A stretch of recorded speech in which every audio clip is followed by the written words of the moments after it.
This pregnant police dog was left to die until a 5-year-old found her. The forest was silent, wrapped in mist and falling snow. But beneath the hush was something deeper, something waiting. Eli hadn't spoken a word since his father died. His world had gone quiet. So, when he wandered into the woods alone, Clara assumed it was grief pulling him under again. She was wrong. She found him kneeling, digging furiously in the frozen dirt. When she pulled him back, she saw what he'd uncovered, a muzzle, twitching, a chained German shepherd, barely alive, her belly swollen, her eyes dim but watching. The dog was dying. And still, she hadn't given up. That night, under flickering kitchen lights and with Clara's trembling hands holding a knife to rusted wire, the dog gave birth. One puppy didn't breathe. Eli leaned in, whispered the first words he'd said in 2 years. "Please live." The puppy moved. That was the beginning. The government would come next. Secrets, lies, powers no one could explain. But for now, in a small house near the edge of nowhere, a child had saved a dying dog. And something had woken up in both of them. The morning began like most in the quiet town of Grayford, wrapped in fog, hushed like a held breath. The mist curled around the trees behind the Whitmore house, as if the forest itself was still deciding whether to wake up. Clara Whitmore stood in the small backyard, pinning laundry to the line, the wooden clothespins clacking faintly in her fingers. Her breath fogged the October air. The chill bit through her flannel sleeves, but she welcomed it. Cold was easier to manage than the heaviness she carried inside. Her eyes flicked to the edge of the yard, where Eli, her 5-year-old son, sat cross-legged in a pile of dry leaves. He wasn't playing, not really. He was sorting them by color-burnt orange, blood red, golden yellow, his small fingers moving with precise care, as if every leaf held some quiet secret. 2 years. 2 years since the fire. 2 years since Jack, her husband, Eli's father, left for his final shift as a firefighter and never came home. Since that night, Eli hadn't spoken a single word. No tantrums, no cries for comfort, no bedtime stories whispered back. His voice had vanished like smoke there one moment, then gone. The doctors called it selective mutism, a response to trauma. But Clara had stopped looking for clinical definitions.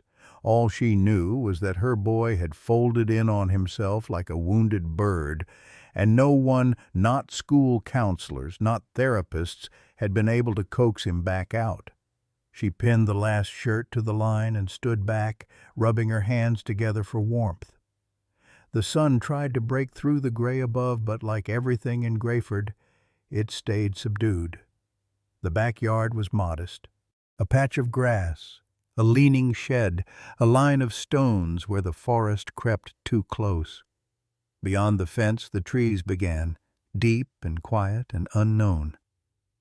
"Eli," she called softly, "I'm just going inside to get your jacket, okay?" He didn't answer. He never did. But he lifted his head and gave the faintest nod, serious, watchful eyes meeting hers. That was how they lived now, in small gestures, in glances that said more than words ever could. He looked like Jack in those moments, same deep-set eyes, same way of tilting his chin just so, like he was already reading the weather behind her shoulder. Clara went inside the house, leaving the door ajar. Their home was small, lived in. A dish towel hung from the oven handle. Boots sat by the back door, crusted in dried mud from earlier in the week. On the fridge were Eli's drawings, not colorful spirals like most children, but strange, quiet sketches. A tree with no leaves, a dog with closed eyes, a boy standing under a moon too large for the sky. Clara reached for Eli's jacket, then paused. Something felt off. She turned toward the backyard and didn't see him. She blinked, stepped out onto the porch. "Eli!" she called, louder now. Her voice sliced through the morning stillness. Nothing. The pile of leaves was abandoned, the colors scattered as if dropped mid-sorting. Clara's chest tightened. She moved quickly down the steps, eyes scanning the yard. No sound, no movement, just the hush of distant wind through trees. "Eli!" Still nothing. Then, at the far edge of the grass, where the stones gave way to wild brush footprints, small ones, leading into the woods, a surge of panic struck her ribs like a blow. Her hands trembled as she dropped the jacket and sprinted toward the trees. The air felt colder under the canopy. Branches clutched at her sleeves. Leaves crunched under her boots. She called his name again and again, but her voice echoed through the forest like a question the earth refused to answer. Eli had never gone into the woods before. Not alone, he knew better. Clara had warned him, told him about the ravine, the old quarry, the stories about wild animals, the things that lived where the light didn't reach. And yet he had gone. Clara followed the trail, eyes scanning the ground for every indentation. Her breath was ragged now. Twigs snapped beneath her feet as she pushed deeper. Trees closed in overhead. The sky darkened. The storm forecast had come early. Then a sound. Not a voice, not even a cry. Just the faint, rhythmic scrape of hands against wet earth. She turned a bend and stopped cold. There, in the mud kneeling, his arms coated up to the elbows, was Eli. His small frame hunched forward, digging with frantic desperation, mud flying behind him in thick clumps. Clara stumbled closer, slipping in the soft ground. "Eli, what?" And then she saw it. A flash of fur, dark, mottled with grime, barely moving, the head of a German shepherd, half buried in the earth. Its breath shallow, body trembling. Chains glinted dully beneath the mud, coiled around the dog's neck. Clara's voice caught in her throat. She dropped to her knees beside Eli, her hands trembling as they joined his. The dog's eyes opened, warm amber, clouded with pain but locked on Eli's face. It didn't growl, didn't flinch. It just watched, trusted. "Dear God," Clara whispered, her voice breaking, "what happened to you?" And for the first time in 2 years, Eli looked up at her with something in his eyes that hadn't been there before, not fear, but urgency. And maybe, just maybe, hope. The clouds had shifted again. What was once just a dull morning overcast had thickened into a bruise-colored sky, warning of rain not yet fallen. The kind of sky that made birds go quiet, that made old scars ache. Clara stepped into the kitchen to refill the kettle, glancing back through the cracked screen door to check on Eli, just like always. But the yard was empty. She blinked, leaned forward, scanned the patch of grass and stones behind the house. The leaves he had been sorting were scattered now, their careful order broken as if a gust had swept through. "Eli?" She set the kettle down. Her fingers felt numb, though not from the cold. "Eli," she said louder, stepping out onto the porch. Still no answer. The quiet now felt different, not just the absence of sound, but the presence of something wrong, something off-kilter, like a picture frame tilted just enough to unsettle the room. Clara walked quickly into the yard, her boots soft in the damp grass. He wasn't by the tree, not behind the shed. She turned a full circle. "Eli!" The name came out sharp now, more shout than question. Still nothing. Panic, the real kind, began to unfurl inside her chest like black smoke. He never wandered, never strayed from her line of sight, and certainly never without signaling her in some silent, habitual way. A nod, a look, a small motion with his hand. Clara's eyes scanned the yard again. That's when she saw them, small footprints, pressed deep into the soft earth beyond the stones at the back fence. The trail led to the trees. No, no, no, no. She ran. Branches whipped against her arms as she passed the split in the fence where he must have slipped through. The forest loomed ahead, thick and dark with early dusk and stormlight. Every instinct in her screamed, "Don't go in there!" But another voice, older, louder, rose above it. "He's your son. Find him, now!" She pushed forward into the undergrowth. Roots twisted underfoot, leaves clung to her coat. Wind stirred the treetops high above, but below it was still and muffled like the woods had swallowed all noise. "Eli!" Her voice cracked against the stillness. "It's Mama, baby. Answer me." Nothing. Only the hollow thud of her boots hitting the ground and the rustle of her own breath in her ears. She kept going. The footprints were fading now, smudged by damp leaves, some already half washed away by the promise of rain. She had to keep her eyes low to track them. One misstep and she could lose them. Clara stumbled over a root, catching herself with both hands in the muck. She cursed under her breath, got back up. Her palms were streaked with wet soil. She didn't care. The deeper she went, the darker it got. The light through the trees was the color of dying embers, and still no sign of him, no red jacket, no small shape crouching under a tree, just forest, endless and uncaring. 100 images clawed their way into her thoughts, bears, coyotes, sinkholes, the old quarry kids whispered about. Even if none of them were real threats, the idea of him alone, terrified, unable to call for help. Her breath hitched. What if he needed her and couldn't scream? What if something had already— "Stop!" she hissed to herself, dragging a trembling hand through her hair. She forced herself to breathe, to listen, and then a sound, not a voice, not words, just movement, a soft shuffle, something deliberate. She turned sharply toward it, her boots skidding over wet leaves as she pushed through a dense tangle of brush. And there, far ahead, partially hidden in a low dip in the forest floor. A flicker of movement. She saw a small shape, a child's shape. Bent forward, hunched, hands clawing at the earth. Clara gasped, stumbling toward him. "Eli!" He didn't look up. She dropped to her knees beside him, the ground cold and slick beneath her. Her fingers reached for his shoulder. "Eli, what are you doing?"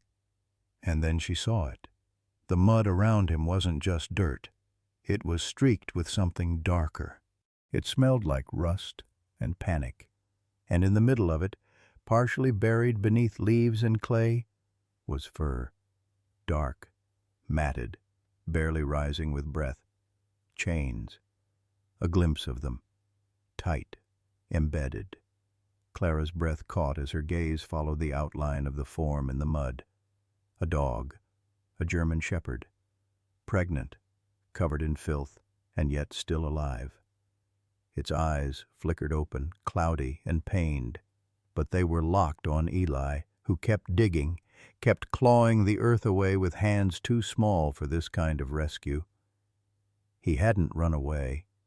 He had gone to save something. Clara's panic broke open into something else, fierce, shaking determination. She grabbed at the mud, scooping it back, ignoring the cold that seeped into her skin. "Hold on," she whispered, unsure whether she was talking to the dog or to Eli or to herself. "We're here." "We found you. Just hold on." The wind shifted above them, and the first cold raindrops began to fall. But beneath the trees, a new kind of storm had already begun. The ground felt like it breathed beneath her knees, not with life, but with something slower, heavier. A heartbeat, buried beneath the earth, struggling against time, weight, and cruelty. Clara knelt beside Eli, and for a long moment she didn't speak, didn't move. The image before her stole every word she could have said. The dog, a German shepherd, half submerged in muck and tangled roots, was barely recognizable as a living creature. Her belly was distended, trembling with the unmistakable signs of labor. Her fur was plastered with blood, old and new, and her breathing came in thin, rattling shudders. And still, she was alive. A rusted padlock chain cut across her chest and down one front leg, biting into the skin so deeply that Clara could see raw tissue where fur should have been. Another loop was cinched around her hind leg, holding her in place like a stake-bound prisoner, and across the sodden ground fresh dirt had been slung, as if someone had tried to bury her alive. Clara's throat closed. "Eli!" she choked, barely hearing her own voice. The boy didn't look at her. His face was streaked with tears and mud, his small hands raw and scratched from digging. He was moving mechanically, clawing, scooping, trying to free the dog's legs. His focus was absolute, desperate. Not even the rain, now falling harder through the trees, could pull him away. Clara reached out and touched his shoulder. He flinched, but didn't stop. And then the dog made a sound, a low, warbled whimper, not a growl, not a bark, just a sound that made something ancient in Clara's chest unravel. It was the sound of an animal pleading and of a woman, of a mother calling out from the edge of a cliff. "She's pregnant," Clara whispered. The words tasted like disbelief. Eli nodded, barely perceptible, and kept digging. Clara fell into motion. She tore off her jacket and laid it over the dog's exposed side, shielding her from the cold rain. Then she moved to the padlock, tugging it gently, trying not to cause more pain. It didn't budge. Her fingers moved over the wire, a loop of barbed fencing curled beneath the chain, likely meant to keep the dog from struggling free. It had sliced deep enough into the leg to stain the soil beneath with old blood. This wasn't neglect. This was cruelty. Intentional. She fought the urge to scream. "Hold on, girl. We're going to help you." Her voice cracked. "Just stay with us." The dog blinked slowly once, and for a brief instant her gaze shifted from the trees to Clara. That one look held something that wasn't animal. It wasn't wild or feral. It was aware and full of pain. Thunder rolled in the distance. The wind picked up, tossing branches above them like restless hands. Clara ripped her phone from her pocket, cursed when she saw the signal bar frozen at 0. No service, no time. She looked at Eli again, his hands now trembling, fingertips bleeding. His eyes were locked on the dog, not with fear, but something older, something protective, as if for once he wasn't the one who needed saving. Clara rose to her feet, scanning the area. They couldn't carry her far, not like this. And if labor started in this state, the mother and puppies might not survive. Her brain tried to calculate distance back to the house, nearest paved road, signal range. She came up short on everything but instinct. "We have to move her," she said, mostly to herself. Eli paused, looked up. His eyes, those wide, fragile eyes, met hers. There was no question in them, no hesitation, just a single nod. She knelt again and wrapped her arms around the dog's front legs, careful to avoid the worst of the wounds. Eli mimicked her at the back, gently supporting the swollen belly. Together, inch by inch, they pulled her from the hole. Every time the dog whimpered, Clara felt it like a knife in her ribs. "Almost there. Come on.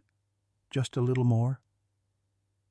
It took them 15 minutes to drag her to the clearing, to a spot where the tree cover broke and the ground softened. Clara laid her jacket beneath the dog's head. Rain pattered on the leaves around them, rhythm steady as a drumbeat.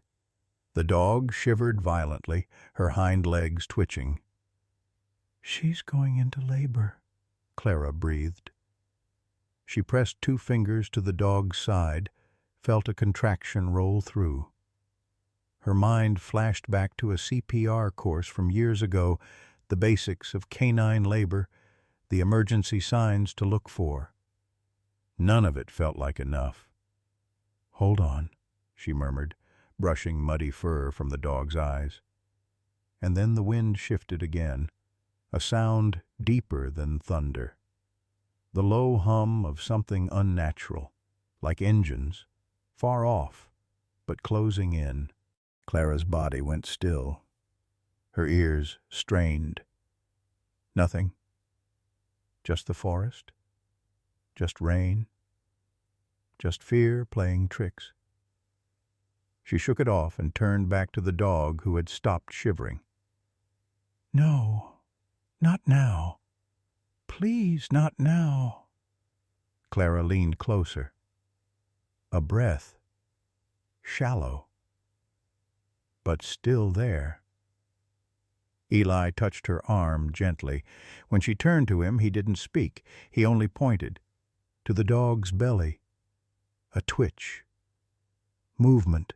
Life. Clara felt tears rise hot, reckless, overwhelming. She cupped the dog's head, brushed her thumb over the blood-matted fur behind the ear. "Dear God," she whispered, as the storm split open above them. The rain had turned mean, not just wet, but angry sheets of water slapping through the trees, biting at skin, drenching earth until it gave up and collapsed into mud. Clara's boots squelched with every step. Her hands were numb, her teeth chattering, but she kept dragging the makeshift tarp she'd fashioned from the car's backseat liner. Beneath it lay the German shepherd, unmoving except for the shallow rise and fall of her chest. Eli walked beside her, silent as always, but clutching the soaked blanket tighter around the dog's trembling frame. They had only made it halfway back to the car when the dog convulsed. Clara dropped to her knees. "No, no, don't push yet. Not here, girl, not yet." The dog's entire body tightened in a wave of pain. Her back legs kicked instinctively, and that's when Clara saw it. The wire. It wasn't just around the front legs. Beneath the blanket, a second length of twisted, rust-bitten fencing wire had cut so deep into the back leg that bone might not be far beneath. It had embedded itself beneath the skin, swollen with infection. Clara recoiled, covering her mouth. Eli saw it, too. He knelt without a word, reaching with trembling hands. "Eli, no, don't," Clara began. But it was too late. His fingers, already scraped raw from digging, slipped under the taut edge of the wire. He tried to wedge it loose, but the metal tore into his skin. Blood welled along his knuckles instantly. "Stop, baby, stop. Look at me," she whispered, grabbing his wrist. "You're bleeding." He looked up at her. And in that single moment, in that flicker of lightning behind his head, she saw something that didn't belong on the face of a 5-year-old. Defiance. Fierce, silent defiance. He pulled away and returned to the wire. Clara swallowed her fear and crouched beside him, grabbing the tiny multi-tool from her jacket pocket. The knife was dull, barely meant for anything beyond cutting rope or snack bags. But it was all they had. She looked at the dog, her sides heaving, saliva mixing with rain at the corner of her lips.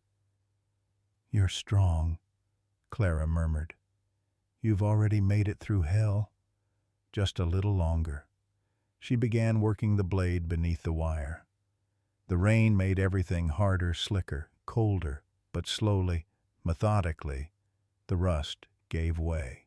With each slip of metal, a wet hiss escaped the dog's throat. Not a bark, not a growl. Endurance. The chain around her neck was next. A thick, oxidized padlock anchored it to something buried deep in the mud. Clara and Eli dug with their hands, pulling free a half-rotted stake wrapped in barbed ends. The sight of it made her stomach turn. Who would do this? Who looked at a creature this loyal, this pregnant, and decided she should die like this buried beneath a storm? She didn't let herself ask. Not now. Not yet. Eli stumbled backward with the chain in hand, the padlock still intact but disconnected from its anchor. The dog flinched as the weight shifted, then let out a low, guttural sound. Clara turned just in time to see her hips tense again. It was starting. "Labor's beginning," she breathed. She placed a hand on the dog's belly, felt the ripple beneath skin. The muscles were clenching in rhythm now. Rain pounded the tarp like war drums.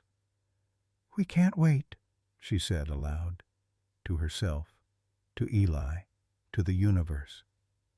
"We can't move her now." Eli nodded once and pulled the tarp tighter around the dog's flank, shielding her from the wind. Clara knelt and adjusted her jacket under the dog's head again. The wire had been cut, the chain detached. But the real danger was just beginning. She scanned the tree line. The forest was beginning to flood. Water pooled around their knees now, soaking into the canvas tarp, threatening to drown the shallow nest they'd carved from desperation. She could see Eli shaking, but not from fear, from rage. His eyes weren't on the rain or the storm or even the blood now leaking from his scraped palms. They were on the dog, on her pain. And Clara, for the first time in 2 years, didn't see the hollow child who never spoke. She saw his father. The same fire, the same instinct to run toward danger instead of away from it. Clara reached out and ran her hand through his soaked curls, her throat closing. "He would have been proud," she whispered.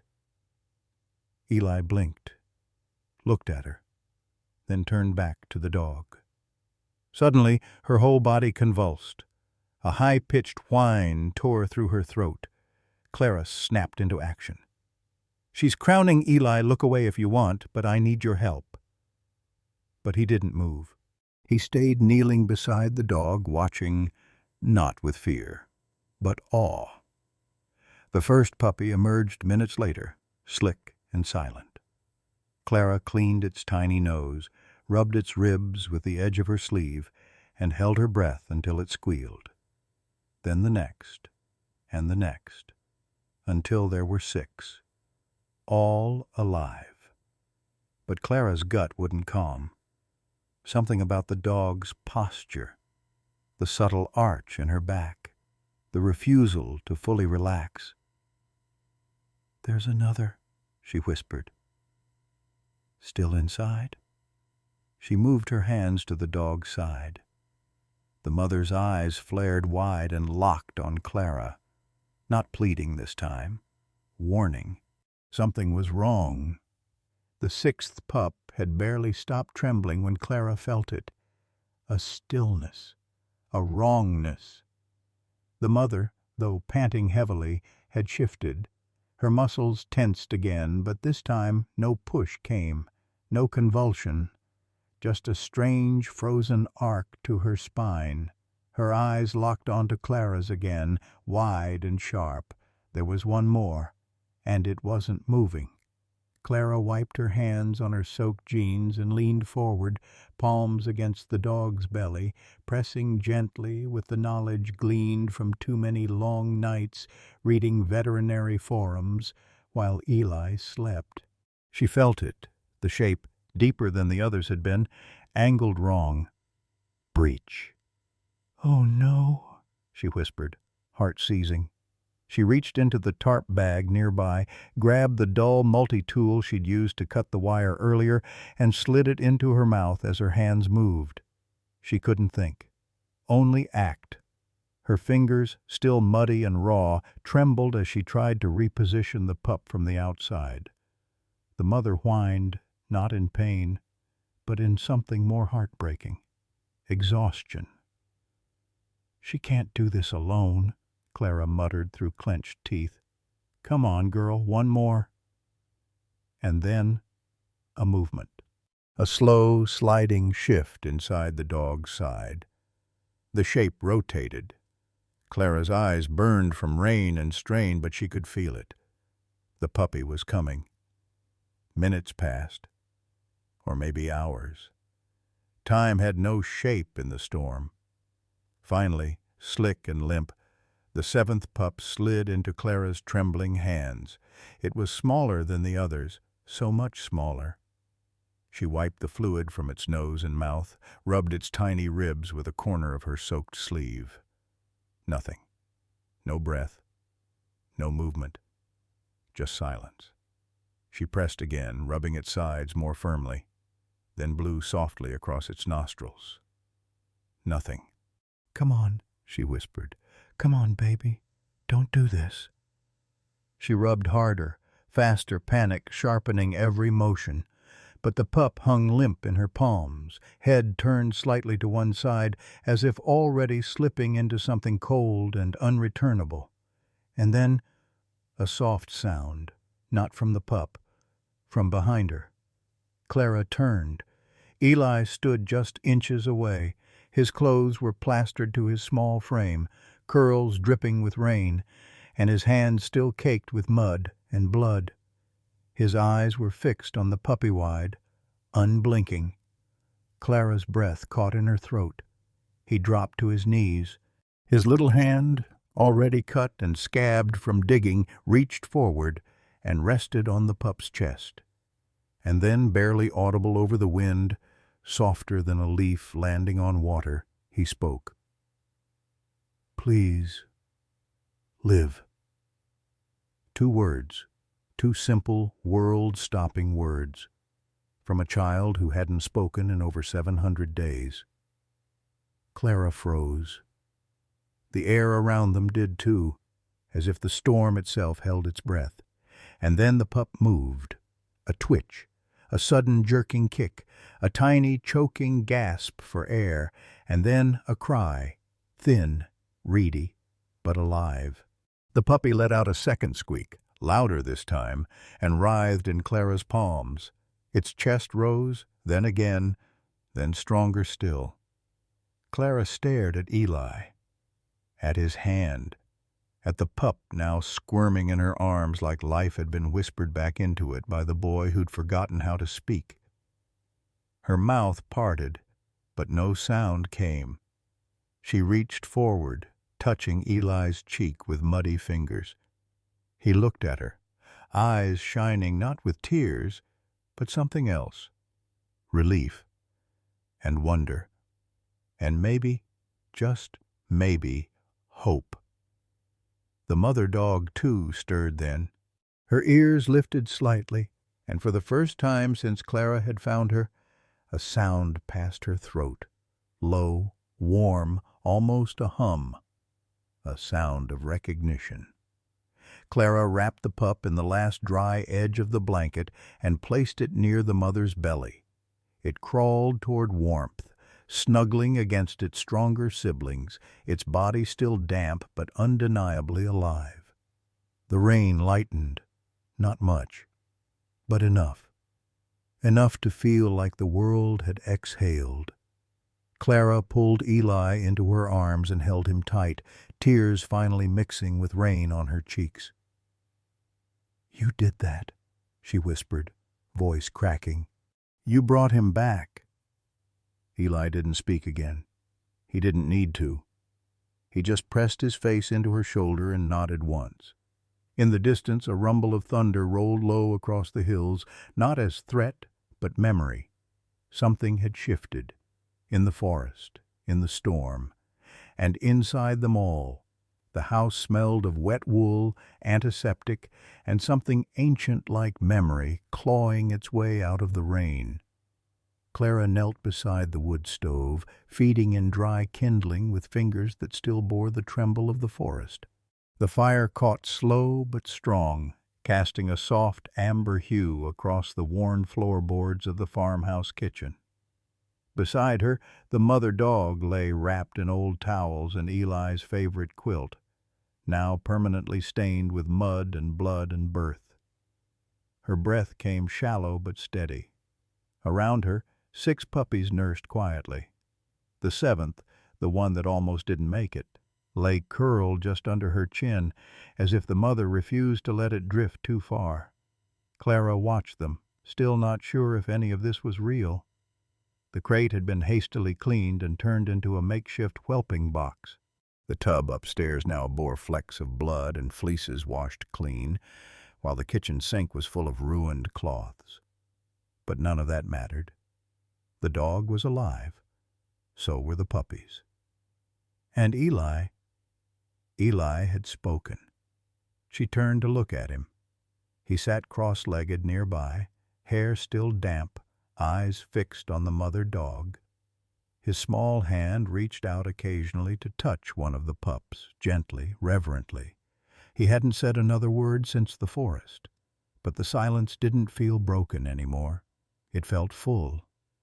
Clara leaned closer to the dog, brushing the fur behind her ear to check for another wound. That's when she felt it, a hard edge beneath the thick, damp coat. She pushed back the fur and squinted. A collar, old, frayed. And just above the buckle, a tag. Clara wiped it with the corner of her sleeve, heart suddenly thudding again. It wasn't the kind of tag you'd get from a pet store. It was blackened, military in design matte metal with white embossed letters, Canine Theta Nova. Clara whispered the name. Nova. The dog's ears twitched. Nova, she repeated, louder this time, testing the syllables. It felt right, sharp but luminous, like something caught between fire and light. Eli looked up, curious. She showed him the tag, placing it in his palm. He turned it over, studied it, and then, with a quiet excitement that startled Clara, got up and walked to the window. The storm had mostly passed. The clouds were beginning to part over the dark fields behind the house, and through the thinning fog, a single shaft of moonlight broke through. Eli raised his small hand and pointed to the sky. There, cradled between trees still dripping from the downpour, hung a silver crescent glowing like a secret. Clara came beside him. "You see the moon?" she asked softly. Eli nodded, then held up the tag again. "Nova," he whispered. The word fell from his lips like a leaf catching wind, not loud, but certain. Clara felt something shift again inside her chest, like a door gently easing open. "Nova means new in Latin," she murmured, brushing Eli's curls back from his forehead. "But in space, it's more than that. A nova is what happens when a dying star explodes and sends its light across the universe." Eli looked up at her, eyes wide. She smiled, blinking back the sudden heat rising behind her eyes. "It's a star's last burst of brilliance," she whispered, voice shaking.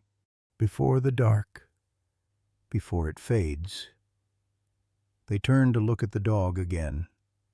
Nova, chained and buried, scarred and broken. And yet, she'd burned through the dirt, the dark, and the silence. She had survived. She had given life. And she had brought back something Clara had thought was lost forever.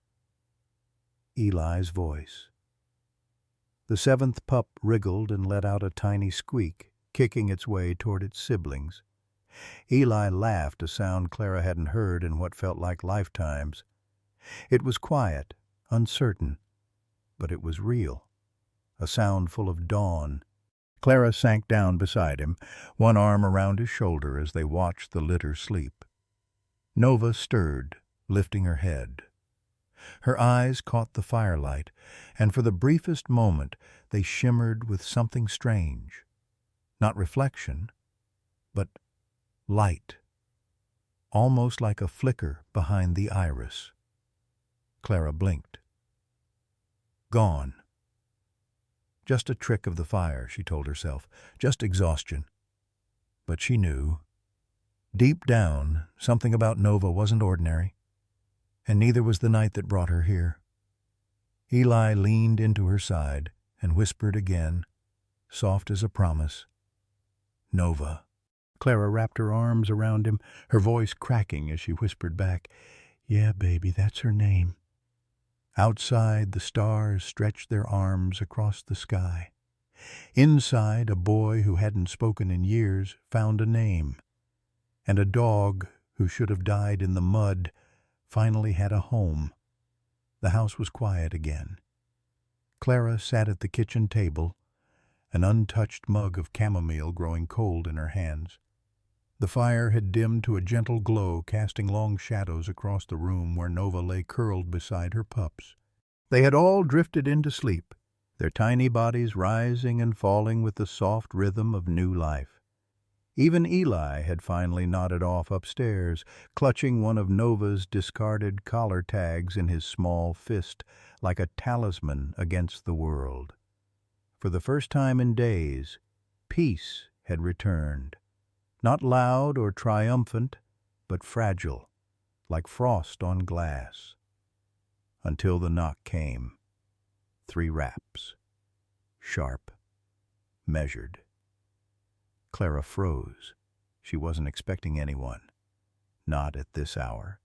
Not out here, where the driveway curled nearly a mile through trees before it touched another soul. The knock came again. Nova's ears perked. She didn't move, but the fur along her spine lifted like rising smoke. A low growl rumbled deep in her chest. Clara slowly stood, heart thudding against her ribs like it wanted out. A third knock, slower, heavier. She crossed the room quietly, stepping between squeaky floorboards like memory had trained her. Through the peephole, she saw nothing but dark. Whoever was there was standing off to the side. She reached for her phone, but it buzzed first. Unknown number. She didn't answer, but the screen lit up again, and then a third time. Reluctantly, Clara picked up. "Clara Whitmore?" a voice asked low, crisp and rehearsed. "This is Colonel Darian Rusk. I'm calling in regard to an animal currently in your possession." Her blood went cold. "Excuse me?" "You have custody of a canine designated K9 Theta. We call her Nova. She's federal property classified asset, Tier 4. Clara's eyes flicked toward the tag on the table. K9 Theta. The words looked harmless in embossed silver. Not anymore. "You're mistaken," she said flatly. "We found her abandoned, near death. She's part of an ongoing research initiative," he cut in. "Her retrieval is required. So are her offspring." Clara's pulse roared in her ears. "They're puppies." "They're prototypes," Rusk replied, the word landing like a slap. "Early stage, but invaluable." Clara's fingers curled around the edge of the table. "What kind of military experiment puts a dog in chains and leaves her buried in the woods?" There was a pause, and then the voice returned, colder now. "I'll arrive in the morning, with proper documentation. I suggest you prepare them for transfer. Resistance will be noted." The line went dead. She lowered the phone slowly. Nova was on her feet now, silent as a shadow. Her hackles were still raised, and her eyes locked on the door, not growling anymore, watching, like she knew. Clara moved quickly, bolting the door, drawing curtains, flipping the lights off one by one. She tiptoed upstairs and checked on Eli, still asleep, his little chest rising in calm waves. But the calm in her own body had vanished. When she returned to the kitchen, Nova hadn't moved. She was still facing the door, body taut, as if bracing for something. Clara knelt beside her. "Who was he to you?" she whispered, fingers grazing the scar that ran down Nova's left foreleg. "What did they do to you?" The dog didn't answer, of course, but her eyes didn't leave the door. Not even once. And somehow that told Clara more than words ever could. She stayed up the rest of the night, watching the clock, holding a fire poker in one hand and the phone in the other. Morning would come. So would Rusk. But Clara wasn't giving them up without a fight. Not Nova. Not the pups. And not the boy who had found his voice because of them. The clinic smelled faintly of antiseptic and eucalyptus oil. Dr. Torres's odd way of balancing sterility with something like comfort. But today, even the calming scent couldn't cut through Clara's tension. Her knuckles were white where she clutched her coat, eyes fixed on Nova lying on the exam table. Nova wasn't sedated, though Torres had offered. She lay still only because Eli was there, resting his hand gently on her ribs, whispering without words the way only he seemed able to. The puppies were in a makeshift basket nearby, wrapped in blankets, a heat lamp casting a warm orange glow. Torres stood beside the table, ultrasound probe in hand, his brow furrowed in concentration. "You said you found her." "How exactly?" he asked. Clara didn't look away from Nova. "Buried, chained, almost dead. My son found her." Torres exhaled slowly. "That explains a lot. But not this." He turned the monitor so she could see. On screen, just beneath Nova's shoulder blade, was a foreign object, small, oval-shaped, metallic. Too smooth to be natural. Too deep to be accidental. "A microchip?" Clara asked. "Not like any I've ever seen," Torres replied. "It's emitting two frequencies, one low band for identification. The other, well, I'm not sure. There's an intermittent pulse, almost rhythmic, almost alive." Clara's mouth went dry. "She's not a stray, Clara. Not in the way we think." Nova shifted, ears twitching as if catching something neither human could hear.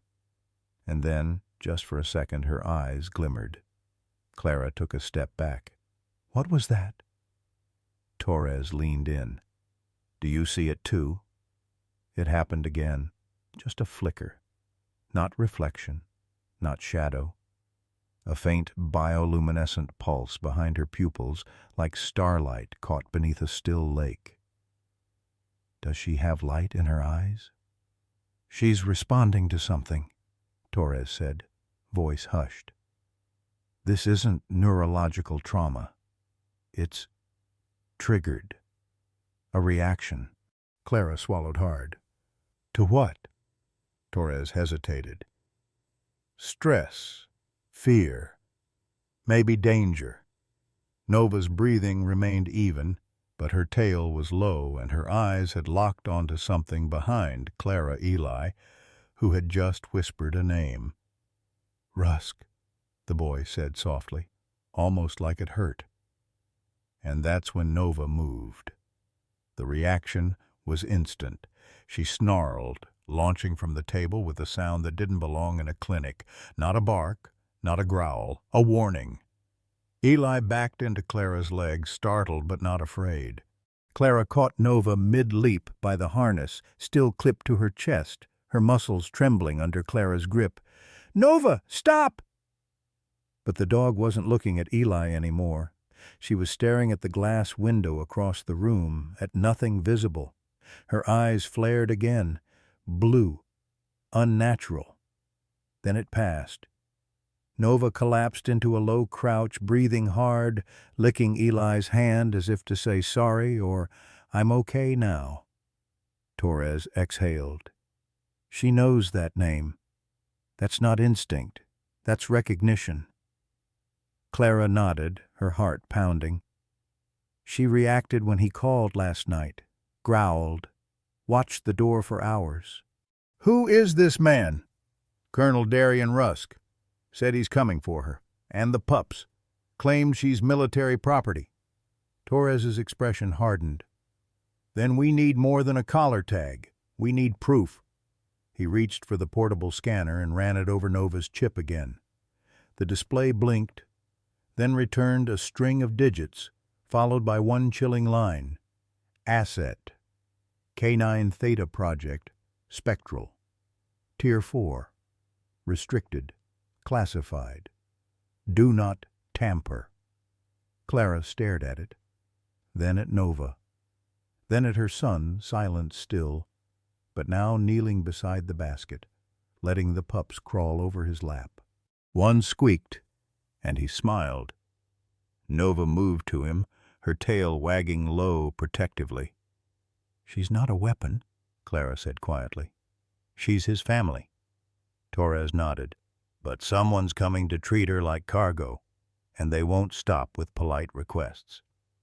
Clara gripped the edge of the table. "Then we won't wait for them to knock." The knock came at 9:01 a.m. sharp, not a second early, not a second late. Clara stood frozen at the kitchen window, the tea in her mug long gone cold. Outside, the gravel driveway was partially slick with frost, and beside the fence stood a government-issued black sedan, doors closed, engine still ticking. Beside it, a man waited, pressed uniform, gray coat, leather gloves, square jaw, sharp like metal left too long in ice. Colonel Darian Rusk. Clara opened the door slowly.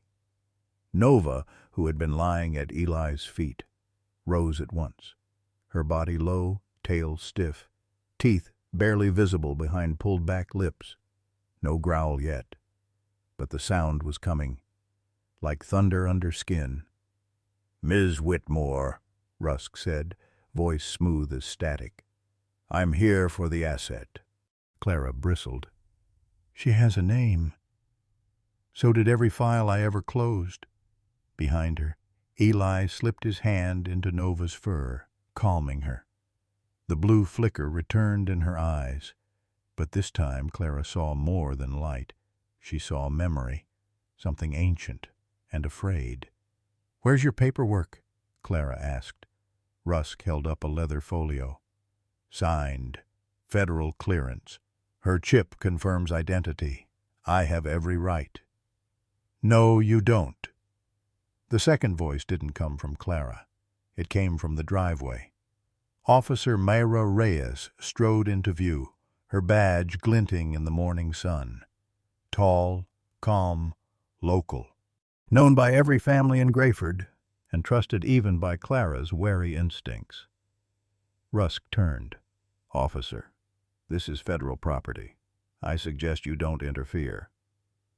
Reyes didn't blink. "And I suggest you don't underestimate a town that remembers its own." She stepped past him and up the porch, eyes on Clara. "You said the vet found injuries consistent with abuse?" Clara nodded. "Wounds, embedded wire, malnutrition, and she's still nursing." Reyes turned toward Rusk, folding her arms. "Until a full evaluation from a certified third-party animal welfare investigator is conducted, and while the dog remains in active postpartum with a vulnerable litter, I am exercising protective custody." Rusk raised a brow.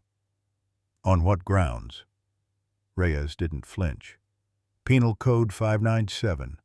cruelty to animals, Civil Section 1834. Her condition makes her non-transportable. I have clearance. I have jurisdiction. For now. Rusk stepped forward closer than comfort allowed. You don't understand what you're guarding. Nova growled, low, long, fangs flashing like warnings carved in ivory.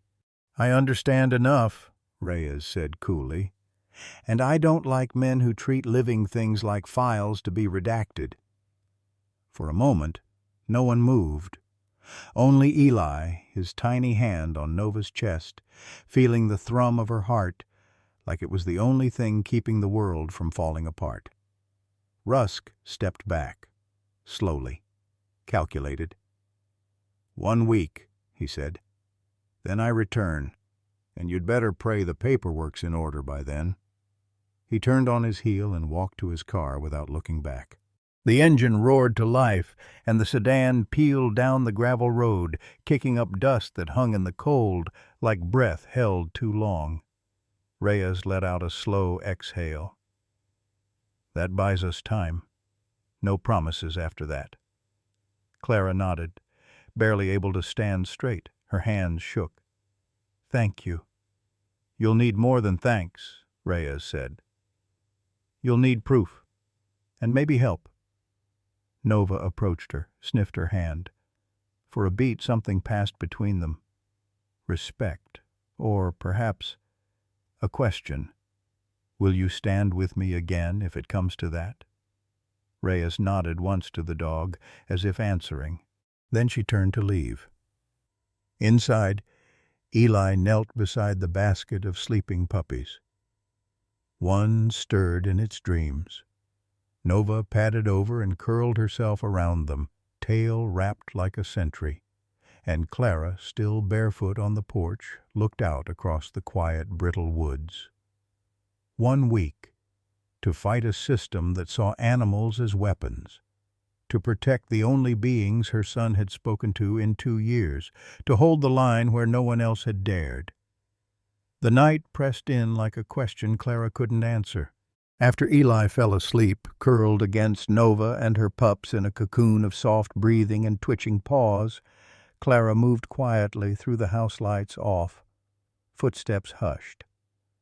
Not because she feared waking her son, but because silence had become a language here, reverent, protective. The kitchen table was covered in scattered notes, half-drunk coffee, a veterinary brochure, and her laptop screen, dimmed but glowing. She clicked the tab she hadn't dared open in daylight. Canine Theta. She'd typed the phrase again and again since Reyes left, as if repetition might force the truth to surface. Finally, buried 3 pages deep into a forum for ex-military handlers, she found something. A single thread. Deleted 3 times. Restored once by a user called Whistlehound. Theta was the designation for spectral. Only a handful of dogs passed the final trials. Most didn't survive the conditioning. Clara sat back, heart thumping. She clicked the user's history. Found only 1 more post before the account vanished. They weren't just training dogs to follow orders. They were trying to make them feel ahead of time. Predict danger, mirror human trauma, like they could read the room before it burned. She copied the term Project Spectral into the search bar. Everything that came up was vague, obscured. Military contracts, DARPA mentions, behavioral research on threat detection in combat zones. Some pages had redacted blocks. Others were dead links. But 1 cached page from a private university caught her eye. Project Spectral explored the neurological mirroring between trauma survivors and canine units. The goal, early detection of emotional escalation through shared sensory channels. Clara stared at the words. Shared sensory channels. She thought of the way Nova flinched before the phone rang, the way her eyes shimmered blue right before Rusk appeared. the way she never barked, but knew. Clara clicked deeper, reading faster now, like chasing something she couldn't afford to lose. A 2009 grant proposal outlined goals: canine human emotional resonance, pre-verbal threat detection, advanced imprinting during high-stress moments. The budget had tripled 2 years later. No further public records after that.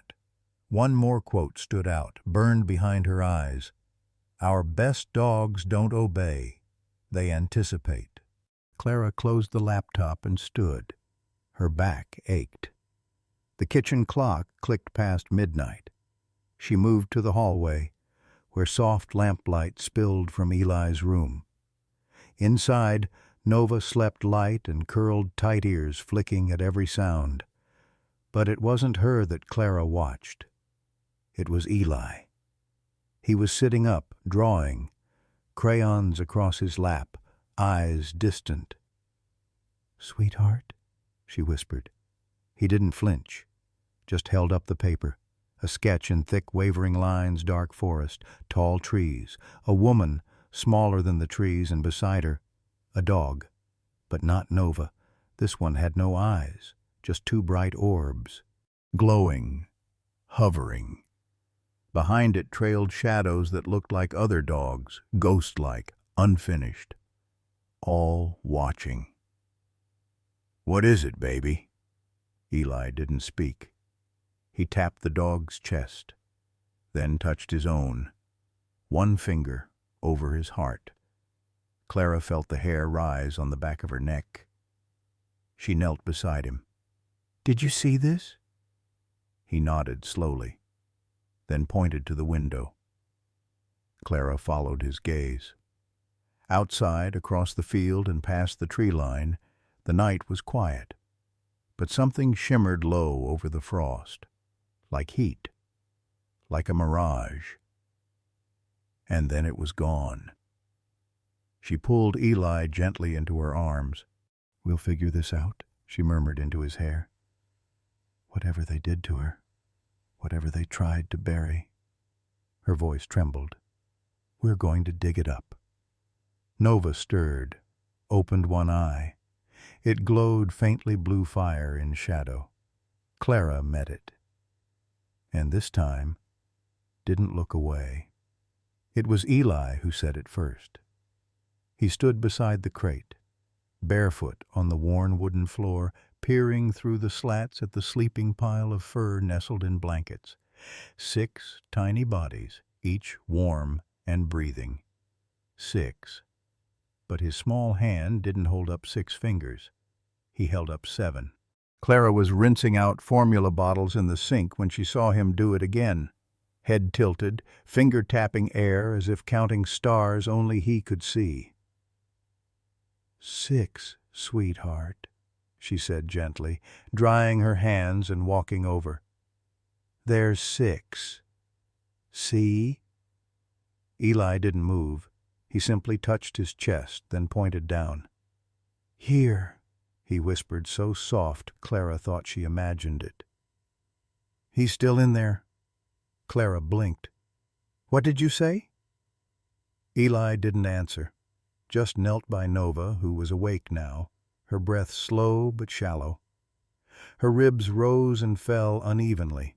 She looked at Eli, not Clara, and nudged his hand with her nose. A knock came at the door. It wasn't harsh. It wasn't loud. But Clara's whole body tensed. She opened the door to a woman in a dark coat, glasses fogged from the cold ID badge clipped to her lapel. "Dr. Isla Monroe," she said. "You requested an ethics review?" Clara stepped aside. "Thank you for coming. She's different." Dr. Monroe entered with a quiet gravity. Her movements were efficient, but her eyes softened the moment she saw Nova. "She was part of something, wasn't she?" Clara asked. Dr. Monroe didn't answer immediately. She knelt beside Nova, scanning her with a portable tablet scanner. The screen flickered, her brow furrowed. "Her chip isn't just ID, it's broadcasting biometric data, heart rate, cortisol levels, neural responses. This isn't a pet tracker. She growled when I mentioned a name, Clara said. Colonel Darian Rusk. That got a visible reaction from Monroe. I've seen his reports, the doctor muttered, but I didn't believe they went this far. Eli tugged her sleeve. She looked down. He held up his fingers again. 7. 6 are sleeping, Monroe said softly. You think there's another? Eli nodded. Clara hesitated, then nodded too. He's never been wrong, not once. Monroe turned back to Nova, whose breathing was more labored now. We'll need to scan, she said, pulling a sleek ultrasound device from her case. If there's a retained pup, it could be fatal. The machine buzzed to life. Cold gel spread across Nova's stomach. She winced but didn't resist. Lines appeared on the screen. Shapes. Tiny ribs, curled limbs. 1, 2, 3, 4, 5, 6. And then far to the side, separate from the cluster, a flicker. Wait, Monroe murmured. She adjusted the probe. There. A small, slow-beating heart. Alone. Not nestled with the others, but distant, like an orbiting moon. That's not possible, Monroe whispered. He's detached. Clara leaned in. The image on the screen showed a pup, underweight, but alive, breathing, and pulsing faintly. What does it mean? Clara asked. Monroe's voice dropped. It means this one didn't imprint with the others. He didn't share the same cycle. He's delayed. Or different. Eli stood very still. Nova's ears twitched. Her eyes flickered blue. Monroe noticed. Oh, God, she breathed. This isn't just trauma response. It's anticipatory linkage. English? Clara asked. She's responding to his presence. Not just touch. Not just voice. But intent. Eli stepped closer. He laid a single hand on Nova's chest. The screen pulsed. The tiny pup on the scan shifted. Clara gasped. He moved. Toward Eli's handprint, Monroe finished, staring at the screen. Nova let out a low, soft exhale. Not pain. Something closer to surrender. The room felt hushed, as if holding its breath. Then Eli whispered a single word. Comet. Clara turned to him. What did you say? That's his name, Eli said softly. He's the one who shows us where to go. Monroe blinked rapidly, as if recalibrating everything she'd believed. That may not be imagination, she said, not taking her eyes off Eli. That may be sympathetic cognition. He's projecting into the unborn. Clara sank into a chair, one hand over her heart. You mean they're already connected? Monroe looked at the screen again, and the star-shaped flicker in the unborn pup's chest. I mean, she whispered, he's already showing us things we don't understand. The air inside the cabin felt charged like the moments before a storm, when the clouds gather but haven't yet broken. Nova lay still, her breathing uneven, but her eyes were alert, focused, as if she too could feel the tremor beneath the moment. Dr. Monroe adjusted the towel near her flank, then glanced at the final scan one more time. He's ready, she whispered. We need to move quickly. Clara knelt beside her, wiping sweat from her own brow. Eli stood close, hands clenched tightly at his sides. not out of fear, but waiting, expecting. Another contraction rolled through Nova's body. Unlike the previous births, this one wasn't accompanied by whimpers or shivers, only silence. Then a single yelp, short, wet, and a glimmer of movement. The last puppy entered the world, slick with afterbirth, motionless for one fragile second. And then a breath, a twitch. Clara caught him in a towel and gently wiped him down. He was smaller than the others, lighter. His ribs fluttered like moth wings, fragile and rhythmic. But it wasn't his size that made her stop. It was the mark. Right at the center of his chest, just above the heart, was a faint patch of fur shaped like a five-pointed star. Clara's voice caught. "Eli!" Eli stepped forward, slowly, as if pulled by gravity. He reached out, fingers trembling, and placed his hand gently on the pup's head. The moment they touched, the room changed. A low hum, so soft it could have been imagination, buzzed at the edge of hearing. The light dimmed, not from any bulb, but as if the air itself thickened, and then the walls around them began to shimmer. Shapes bled into view across the floor, blurred lines like heat waves. Moving, pulsing, taking form, Clara gasped. The grainy outlines of trees formed first, tall, leaning pines, a narrow trail winding through them. Then snow-light flurries falling, though none touched the real ground. It was a projection, not on any screen. A vision, unfolding across the space in real time, as if memory and future blurred into a single layer. Eli didn't flinch. He watched it like he'd seen it before. "This is," Monroe murmured, breathless, "a neural cast, not imagination, not mimicry. He's mapping something, real." Clara watched the image as it shifted again, a wooden bridge half covered in moss, a broken signpost, then a cabin in the trees. Familiar, stark, a place that looked safe. The vision faded slowly like steam from glass. Silence returned to the room, but it wasn't the same silence as before. It was charged with knowing. Comet. The seventh pup let out a soft whine. Eli scooped him up and cradled him like he'd done it 100 times. His lips formed two soft words.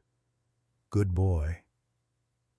Monroe stepped back, shaken in the way only scientists are when theory collapses under miracle. "This," she said, eyes never leaving the pup, "this is not training. This is not implanted behavior." Clara swallowed, heart thudding. "What is it then?" Monroe looked at her, and then at Eli. "It's evolution," she whispered. "In real time. Trans-species empathy, predictive cognition, symbiotic imprinting with a child whose trauma made him silent until now." Clara stared at Eli. He wasn't just healing, he was changing. And this little pup eyes, still unopened, body still shaking, was the thread tying them together. Clara whispered, "Comet." The name felt destined. Outside, the wind picked up, rustling the pine boughs like a soft applause. And somewhere deep in the trees, something was watching. The kettle hadn't even started to boil when Clara made the decision. She stood in the kitchen, fingers gripping the edge of the sink, watching fog slide like ghosts across the window pane. Nova lay curled nearby. The pups nestled against her belly, but her ears twitched, restless, alert.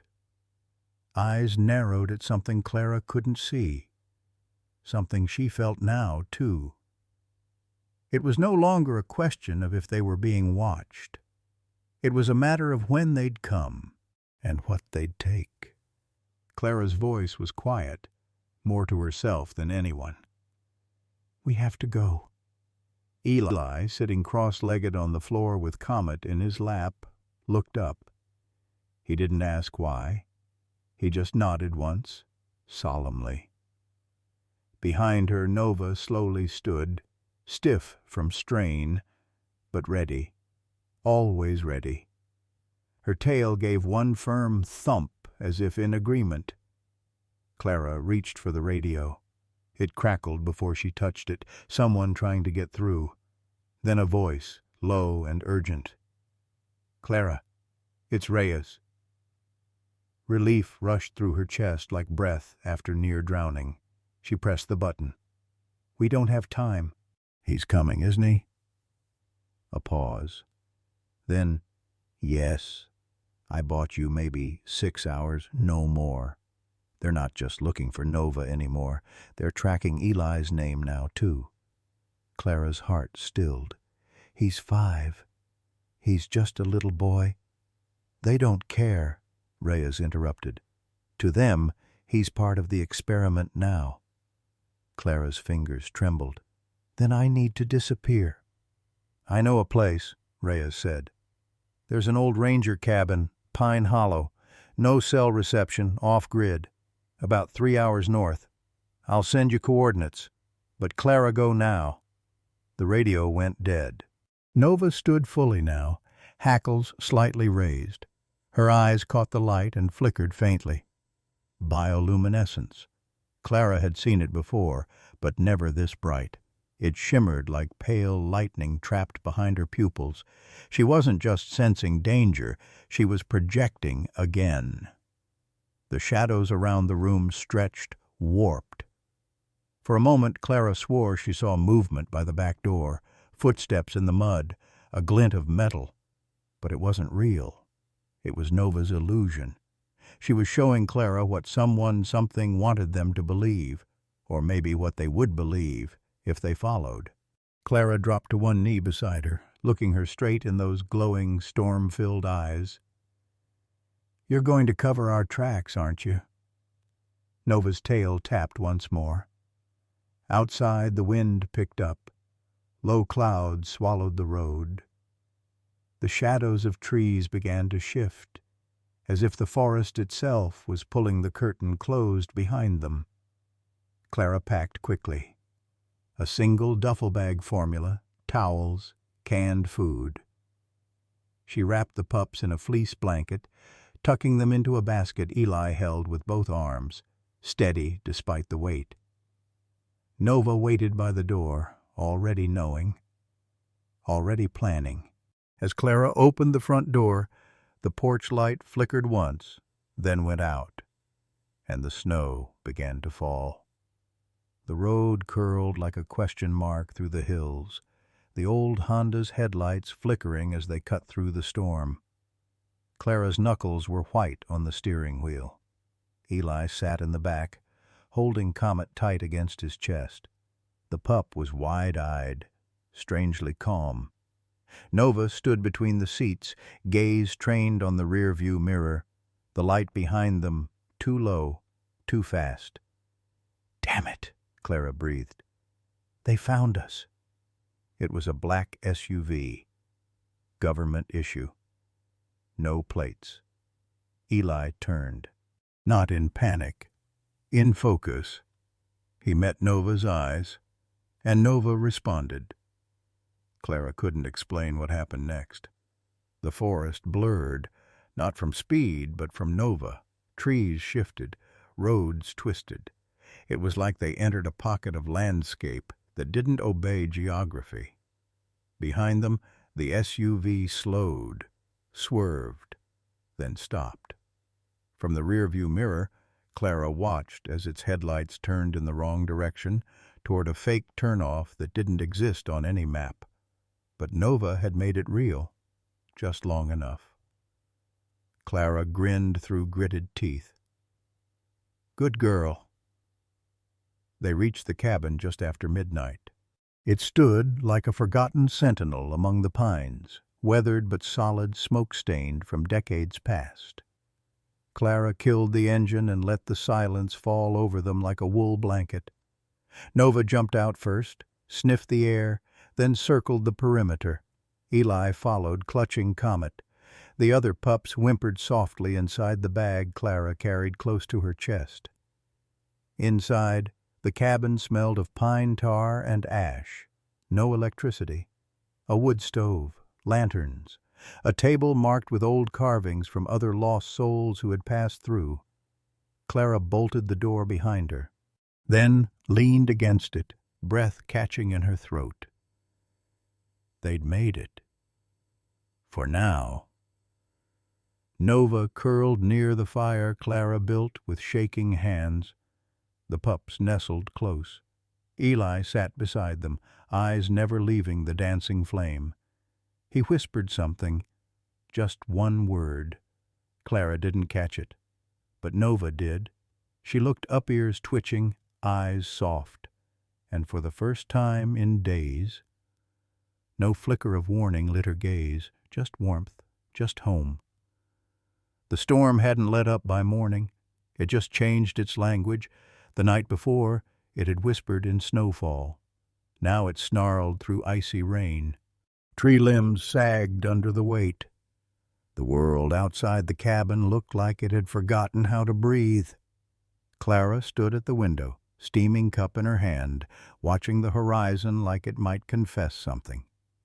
Nova lay by the door, awake but still, listening, always listening. Eli was curled next to the pups on the blanket. Comet nestled under his chin like a heartbeat. And then something changed. Nova stood. Clara didn't hear anything. Not yet, but Nova did. Her body went rigid, eyes narrowed, tail low, unmoving. Clara set the cup down slowly.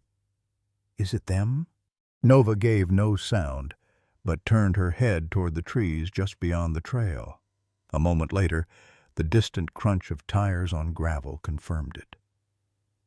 "Eli," Clara whispered, crossing the room. "It's time to go again, sweetheart. Stay close to me." Eli didn't ask why. He didn't even flinch. He scooped up Comet and nodded, his little lips pressed into a determined line. Nova led the way out the back. Clara stuffed the other pups into the duffel bag cozy, secure, and slung it over her shoulder. She grabbed the keys and opened the passenger door of the truck with one hand, ushering Eli and Comet in with the other. By the time Clara slammed her own door shut, headlights had appeared on the ridge. Black, sleek, silent. They weren't just being watched anymore. They were being hunted. The road twisted like a thread unraveling at the edge of the world. Clara's fingers clenched the steering wheel, knuckles pale, breaths shallow. Her eyes flicked between the road ahead and the mirror behind. The SUV followed. No lights, no siren, just a silent predator, staying just close enough to be seen, just far enough to stay out of reach. "Who are they?" Clara whispered, more to herself than anyone. Eli answered without speaking. He tapped Comet's head gently. The pup blinked, and then light. It wasn't like Nova's projections. This was sharper, focused. On the dashboard of the truck, shadows began to twist. For a heartbeat, Clara thought it was just the play of headlights through trees, but then she realized they weren't casting shadows. They were watching one. It formed like a film overlaying reality. A transparent ribbon of road, shimmering in faint blue light, winding through unseen back roads and off-grid trails. Clara never would have found on her own.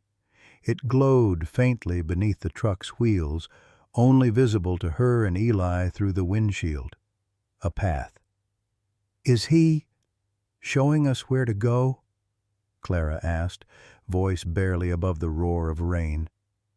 Eli nodded, never looking away from Comet. Nova stood again between the seats, growling low, not in fear, in warning.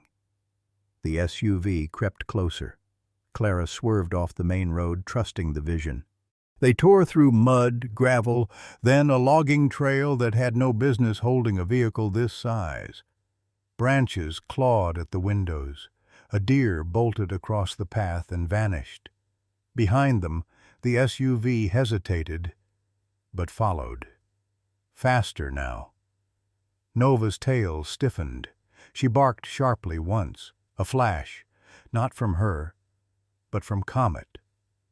Suddenly, an image overlaid the road, an illusion of a rockslide just ahead. Clara's foot hovered over the brake, but the projection was meant for the pursuers.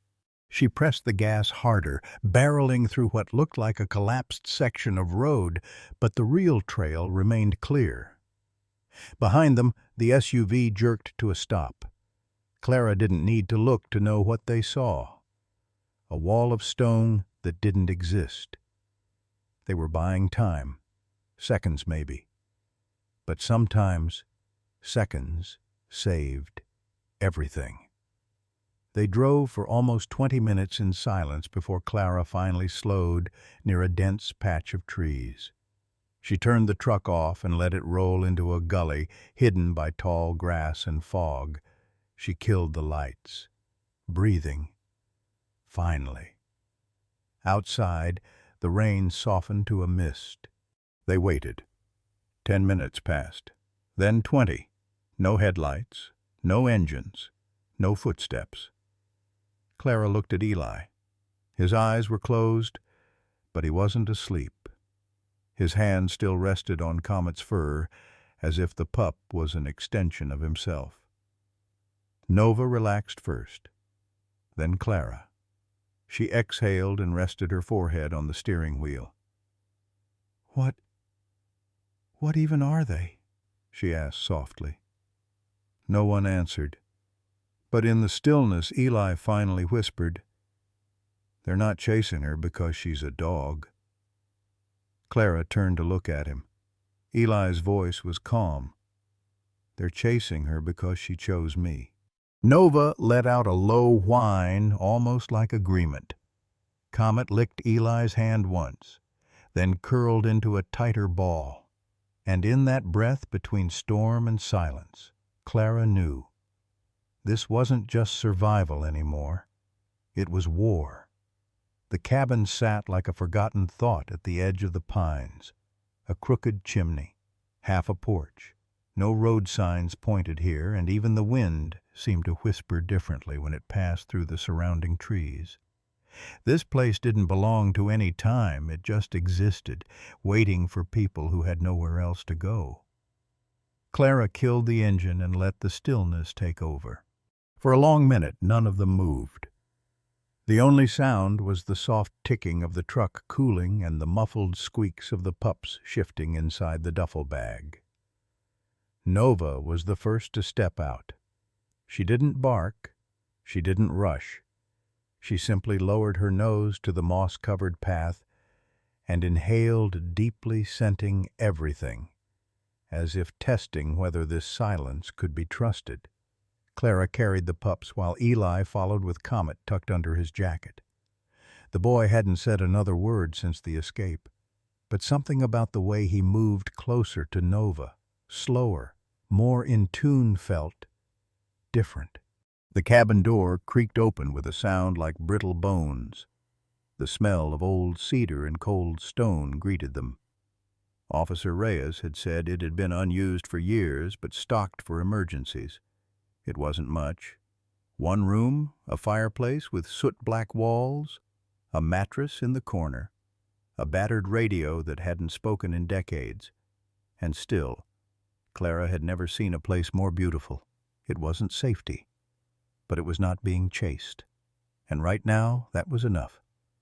Hours passed like smoke from the fire, quiet, curling, ungraspable. Nova lay stretched out on a faded rug, her breathing shallow but steady. Clara had cleaned the old wounds again, wrapping them as best she could. Her body bore stories no dog should carry. Slashes, burns, scars faded to ghost-thin lines. But now, for the first time, Nova was warm, dry, still. The pups suckled beside her, 6 little sighs of life. All except Comet, who curled at Eli's feet as if tethered to him by something deeper than instinct. Clara sat by the fire, arms around her knees, eyes on her son.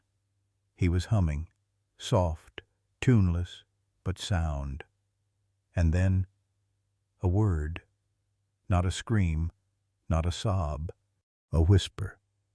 "Good girl." Clara blinked. Eli had placed his hand gently on Nova's side. The dog didn't flinch. She leaned in. Another whisper. "She's not scared anymore." Clara felt something break open inside her. Not pain, not fear, relief. 2 years. 2 years since that fire. Since he'd watched them pull his father's body from the ruins. Since his voice had gone silent, locked behind trauma like a door no key could open. But here, with this dog, a creature just as broken, just as bruised, he found sound again. She didn't interrupt, just watched, listened. Nova's tail thumped twice. Outside, the wind rose through the trees in long, dragging sighs. Later that night, Clara woke with a start. She didn't know what roused her. No noise, no light. But something felt off. She sat up, heart drumming, eyes adjusting to the moonlight spilling through the gaps in the wooden walls. Eli was asleep beside the pups. Comet had draped himself across the boy's chest like armor. Nova was gone. Clara stood slowly, barefoot on cold wood. She opened the cabin door and stepped out into the night. The pines loomed like shadows wearing trees. Mist curled along the ground. And there, by the edge of the clearing, stood Nova, still, silent, watching. Her ears were pricked, her breath low, eyes glowing with that strange, faint shimmer Clara had only seen when danger neared. But she wasn't growling. She was listening. Clara followed her gaze. Nothing moved, no footprints, no voices, just the sound of trees breathing. And yet, the air felt occupied. Clara whispered, "Is someone out there?" Nova turned her head slightly, then returned her focus forward. Something unseen, something near. Clara stepped closer, heart thudding louder than the wind. And then a branch cracked. Not far, maybe 30 feet. Clara froze. Nova didn't lunge, she didn't bark. She simply stepped forward and pressed herself against Clara's leg, eyes still locked on the forest. And then, whatever it was, left, or hid, or waited. Inside again, Clara shut the door gently, locking it even though she knew locks meant nothing against what chased them. She crouched beside Nova, whispering into the warm fur behind her ear. "Thank you." Nova licked her hand once, then lay back down beside Eli. Clara didn't sleep the rest of the night. The fire burned low. Outside, the pines held their secrets, and somewhere in that silence beneath the stillness and snow, Clara understood something. They were safe, for now. But they weren't alone. Not anymore. It began in stillness. Morning light crept in through the warped window panes of the cabin, painting the floor in fractured gold. The fire had long since burned out, leaving only the lingering warmth of embers and the faint scent of ash in the air. Clara sat beside Nova, one hand resting on the dog's thick fur, tracing the rise and fall of her breath. Eli was curled on the old mattress in the corner, arms wrapped around Comet, his chest rising in a gentle rhythm that reminded her of lullabies she no longer sang. She didn't know why she did it. Maybe it was instinct. Maybe it was the hush in the room, the kind of silence that seemed to reach beneath the skin. Or maybe, just maybe, it was the way Nova looked at her, head tilted slightly, those silver-flecked eyes, calm but unblinking, as if waiting.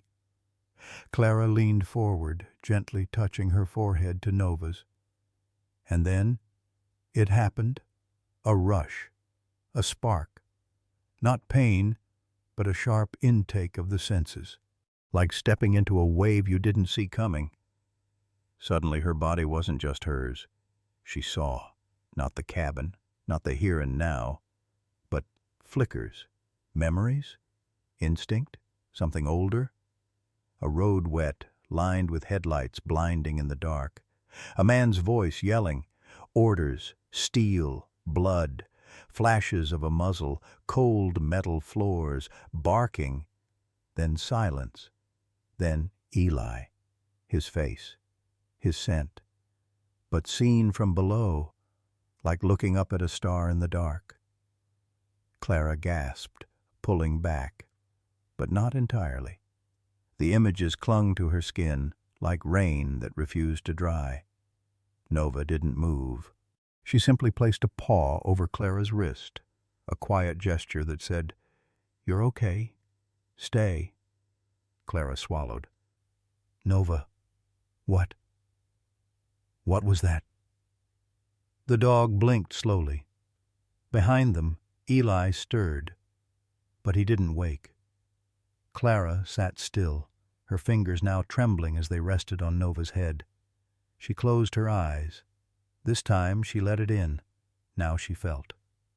The world came not in pictures but sensations. Footsteps behind her, not her own. Breaths, quick, anxious. The sound of birds scattering, the thud of boots on wet earth. Fear, but not panic. Alertness, calculation, loyalty. Not blind, but deep anchored to something unspoken. Clara's throat tightened. It was hers, but not. A flood of perception, layered and raw. She opened her eyes. The room was the same, but it felt different. She could hear the heartbeat of the fire's dying coals, smell the faint traces of fox outside the window, hear Eli's breathing, and know he was dreaming. Nova had given her a glimpse. She pulled her hand back, heart thudding like she'd run a marathon. Nova finally looked away.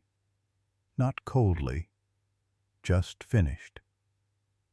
Clara stood, slowly, and crossed the room to where Eli now stirred beneath a quilt. She knelt beside him. "Sweetheart," she whispered, brushing hair from his forehead. I think I felt what you feel." His eyes opened, clear, awake, like he'd been listening the whole time. He nodded. "You see her?" Clara asked softly. "When you touch her?" Eli sat up, rubbing his eyes. His voice was small, but steady. "She shows me things," he whispered, like dreams. But I'm not asleep." Clara felt tears prick her eyes. "Why didn't you tell me?" He looked at her with a kind of quiet sadness only children who'd seen too much could carry. "You wouldn't believe me." The words hit harder than they should have, but he was right. 2 weeks ago, she wouldn't have. That afternoon, Clara began keeping a journal. She sat at the cabin's small table with a pen she found in an old first aid kit and a leather-bound notebook Officer Reyes had stuffed in the duffel. Page 1. The dog sees what we don't, not just the outside world, but what's underneath it. Danger, fear, intent, sometimes even memory. Eli links with her through touch. Now so do I. It's not a trick. It's not a dream. It's real. She paused, listening to the soft thuds of puppies playing by the fire, then added, This may not just be a gift. It may be a warning. Whatever they did to her, it didn't break her. It made her something else. And now, part of that lives in Eli, and maybe in me. Outside, the wind moved through the trees like it carried secrets. Nova lay by the door, eyes half shut, body resting, but ears alert. She wasn't sleeping. She was listening. And Clara now understood what that meant, because part of her was listening too. The wind had shifted. Clara noticed it first in the way the pine needles trembled, subtle, restless, like the forest had gone from sleeping to holding its breath. Inside the cabin, the fireplace crackled with a low, uneven rhythm, casting gold-red light across the wooden walls. Eli was curled up beside Nova, sketching something with charcoal on torn notebook paper lines that twisted and danced, forming shapes Clara couldn't quite name. Nova, however, had stopped breathing evenly, her head lifted slowly, eyes open, glowing. Clara froze. It wasn't just the reflection of the firelight. It was something deeper, something alive. The pupils dilated, then narrowed, like focusing on something miles away, yet unmistakably close. Blue light pulsed behind her irises, not constant, not artificial, like bioluminescence breaking through the surface of still water. Clara stepped forward cautiously. Nova? The dog didn't move, only shifted her weight slightly, her gaze fixed on the cabin door. Her ears flattened against her skull. Then Comet let out a sharp yip, not fear, urgency. Clara turned. Eli had dropped his pencil. Comet's front paws trembled slightly, the air around him changing. Clara could almost feel it, the electric tingle in the room, like just before a storm breaks. The puppy's eyes went wide, and in an instant, the room vanished. It wasn't darkness. It was elsewhere. Clara blinked, and suddenly she stood in the middle of a gravel road, one she didn't recognize, but somehow felt real beneath her feet. Fog clung low across the tree line. Beside her stood Nova and Eli, silent, still. A head movement, black shapes. 4 men in tactical gear moved through the trees, methodical and silent, not just soldiers. Trained retrieval. Their eyes didn't scan, they hunted. A tall woman stepped out from behind them, blonde, sharp-eyed, confident. Clara didn't know her, but her body recognized her presence, Keller, and the moment Keller raised her hand, the vision shattered. Back in the cabin, Clara gasped. Her knees buckled. She caught herself on the arm of a chair, breath ragged. Nova stood now, low growl rising from her throat, her body tense but not charging. Eli had both arms wrapped protectively around Comet. Clara found her voice, barely. "They're at the house," she whispered. "They're there, right now." Eli nodded without speaking, eyes wide. Clara grabbed the battered map Officer Reyes had left them. Her finger traced the rural road they'd taken to the cabin, then the tiny X that marked their old home in Grayford. She glanced at Nova. "How far?" Nova didn't respond with movement, but somehow Clara knew the answer. Too close. 10 minutes later, Clara had the journal packed, the puppies bundled in a blanket-lined crate, and her hands trembling as she stuffed canned food into a canvas bag. Eli didn't cry, didn't panic, but he never let go of Comet. As they stood at the threshold of the cabin, Clara turned back one last time, not out of sentiment, but because part of her feared it would burn, or disappear, or be taken. Nova stood ahead, body rigid. Her eyes still glowed faintly like a lighthouse warning from shore. Clara crouched beside Eli. "Do you trust her?" she asked gently. He nodded.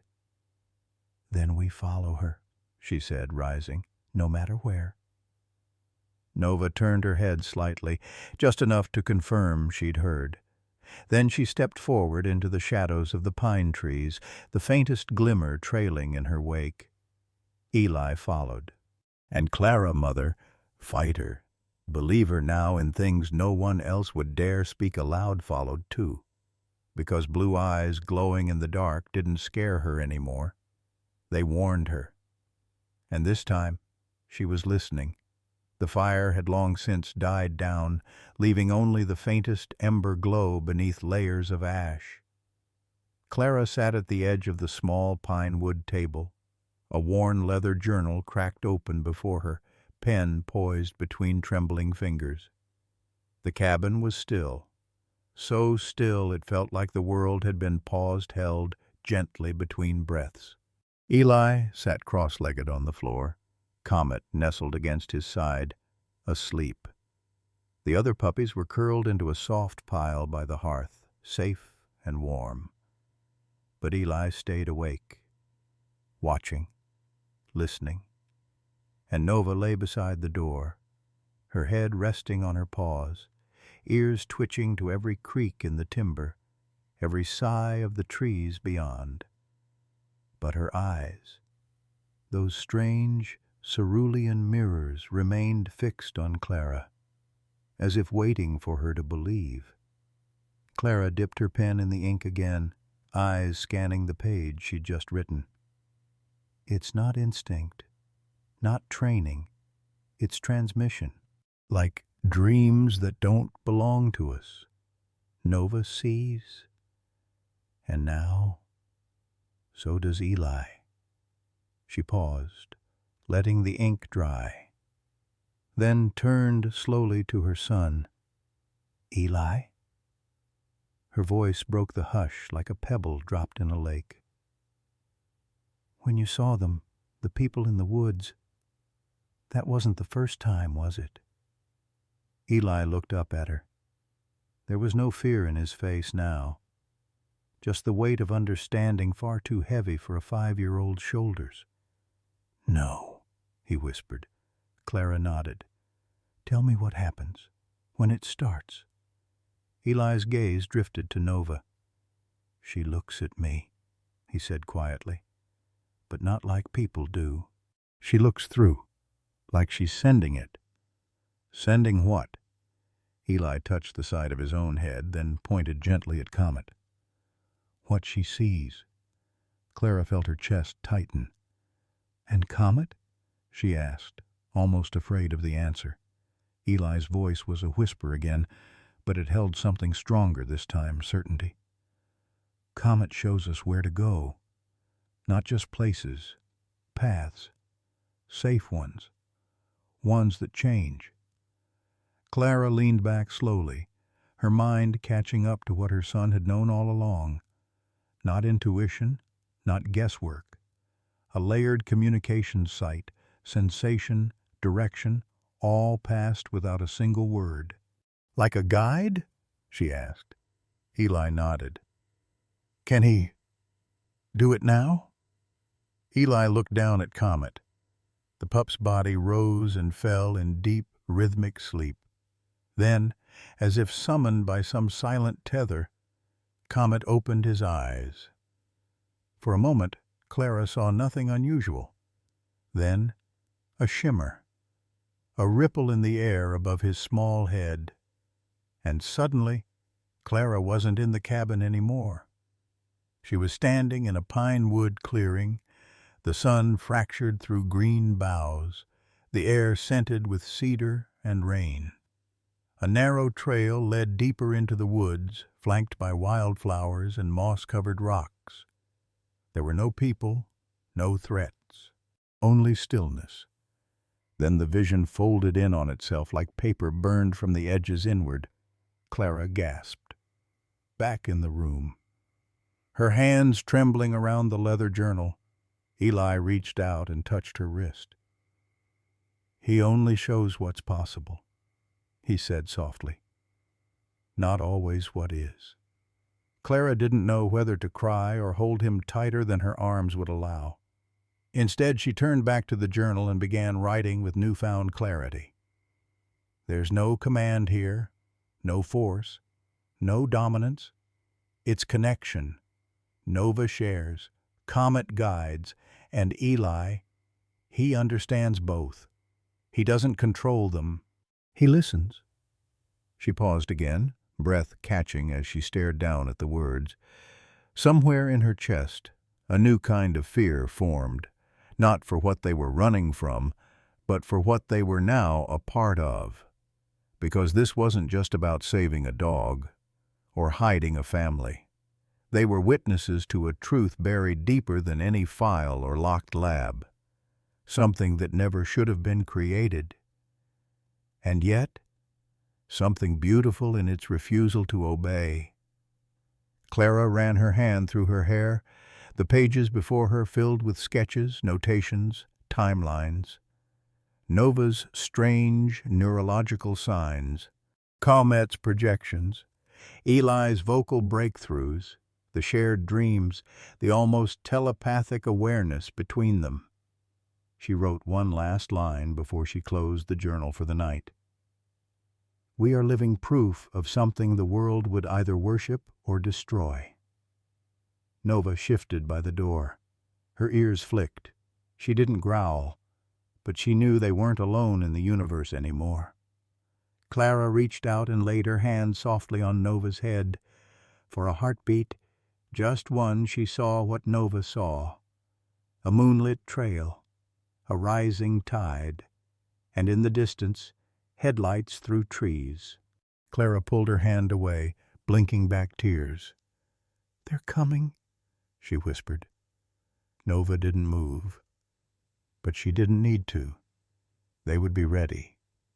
Because now, they saw.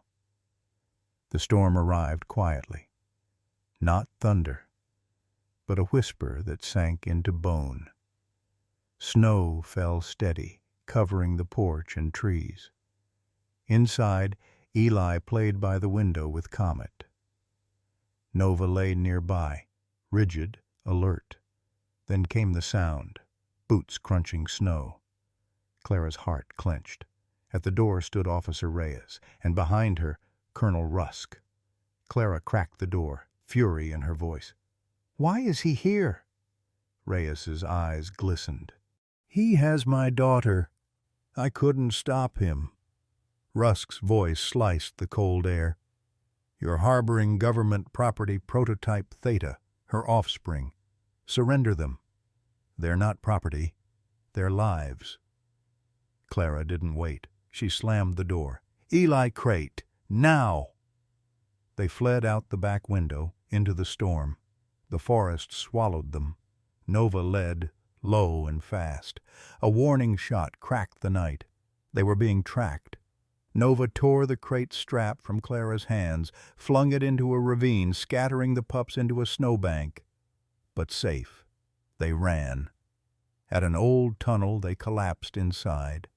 Dark, cold, but alive. Eli's voice broke the silence. "Why did she bring him?" Clara sighed. "Because even good people can be cornered." Eli met her gaze. "We won't be." In the cave's mouth, Nova froze. Shapes moved through the trees. Rusk's men. Nova blinked once, and from the storm came eyes ghostly dogs, warriors of memory. The soldiers faltered. A chorus of spectral howls sent them fleeing. Nova collapsed, breath ragged, old wounds bleeding. Eli whispered. She called them. The ones they took. The guardians. Clara wrapped Nova's leg. "Stay with me, girl." Dawn brought Comet to the cave's mouth. He touched his nose to the earth. A projection bloomed a path, a haven, a memory. Sanctuary. Dr. Monroe waiting beside a fire. They followed Comet's vision, driving until the rusted gate appeared. "We were sent by Comet," Clara said. The gate opened. Monroe met them, calm, rifle across her back. Dogs watched silently. No questions, just help. Nova and the pups were taken inside. Monroe looked at Eli. "He's the link, isn't he?" Clara nodded. By the fire, Monroe explained, "They train dogs to sense intent, predict action, project spectral.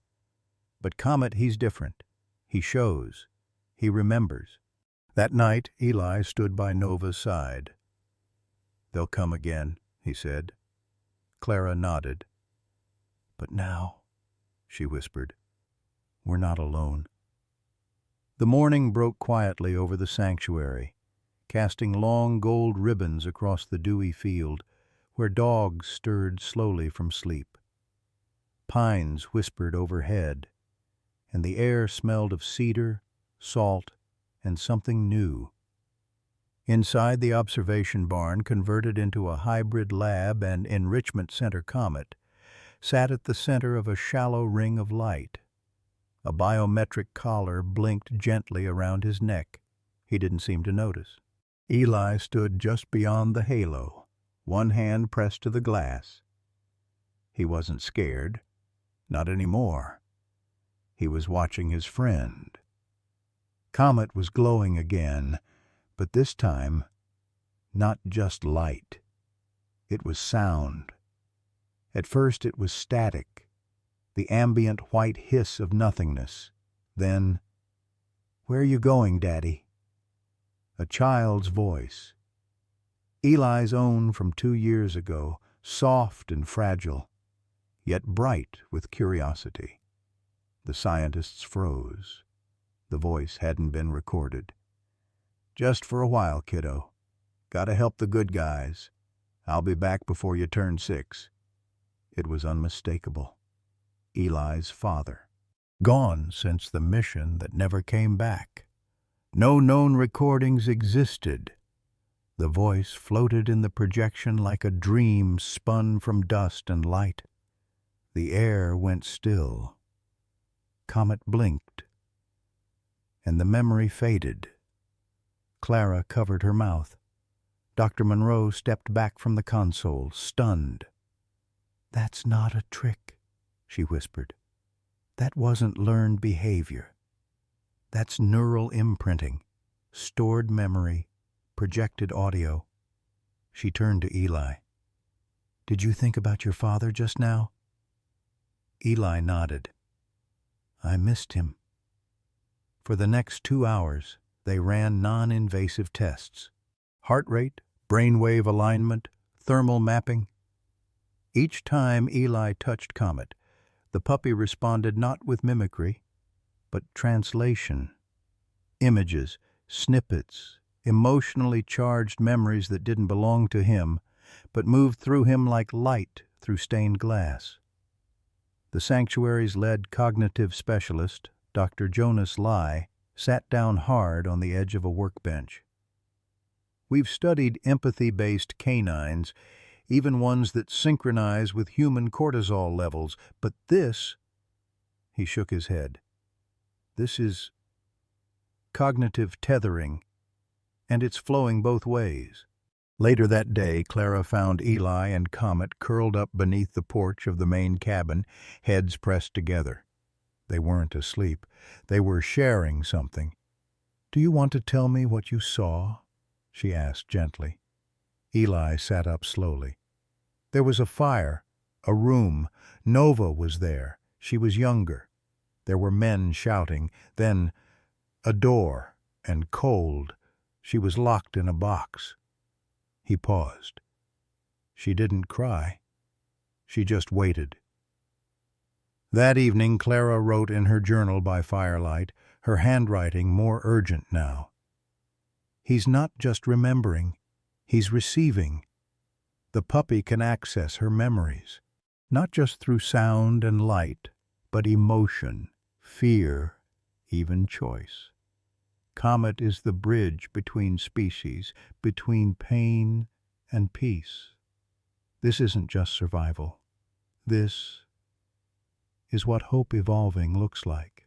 She underlined it once, then twice. Dr. Monroe joined her by the fire. "We ran DNA scans on the pups," she said. Clara looked up. "They're not purebred shepherds." Clara blinked. "What are they?" "Hybrids. Not with wolves. Not with domestic lines, either. Genetically, they register as Canis lupus familiaris, but the markers are edited, engineered." She paused, letting the silence fill the space. "You didn't just rescue dogs, Clara. You rescued the future of cognitive interface research, of evolution itself." Clara closed the journal. "No, I just followed my son into the woods." Monroe gave a faint smile. "Then maybe it's your son who's ahead of us all." Outside, under a sky full of cold stars, Eli lay on his back, watching the night. Nova stood beside him, gaze scanning the tree line, calm, but never still. Comet climbed onto Eli's chest and placed his tiny paw over the boy's heart. The stars seemed to shift slightly, like they were leaning in to listen. Eli whispered softly, "I think he's learning how to dream." The hum of the equipment in the lab was soft, almost gentle, too gentle for the horror it was about to reveal. Dr. Monroe stood over the scan display, her hands trembling ever so slightly as she adjusted the overlay. Nova lay sedated nearby, her breathing steady but slow, one paw twitching now and then in dreamless sleep. Clara watched from the other side of the reinforced glass wall, arms crossed tight over her chest. Eli sat with Comet in his lap, stroking his ears absently, sensing the tension before words could speak it. Monroe exhaled. "It's worse than we thought." She turned up the contrast. The chip embedded at the base of Nova's skull wasn't a tracker. It was something far more invasive. Not just a receiver. A regulator. "It's not GPS," Monroe said. "It's neural modulation tech. Think of it like a switchboard for emotion, memory instinct." The display flickered with heat maps of Nova's hippocampus and amygdala, parts of the brain tied to survival, emotion, and trauma. But these were altered. Threads of unnatural connections ran through them like electrical scars. "She was programmed to respond before thinking," Monroe whispered. "Reflex layered with prediction, not just detecting threat, but anticipating it before it happened." Clara's eyes widened. "You mean, like precognition?" "Close," Monroe said, "but synthetic, not natural instinct. They wired her to override it. They turned fear into a command prompt." On another screen, the chip's firmware was unfolding line by line. Lai, the cognitive scientist, scrolled through the logs, fingers pale. "There are thousands of micro-injections logged here. Neural conditioning, light stimulus pulses, memory stacking." "Stacking?" Clara asked, stepping closer.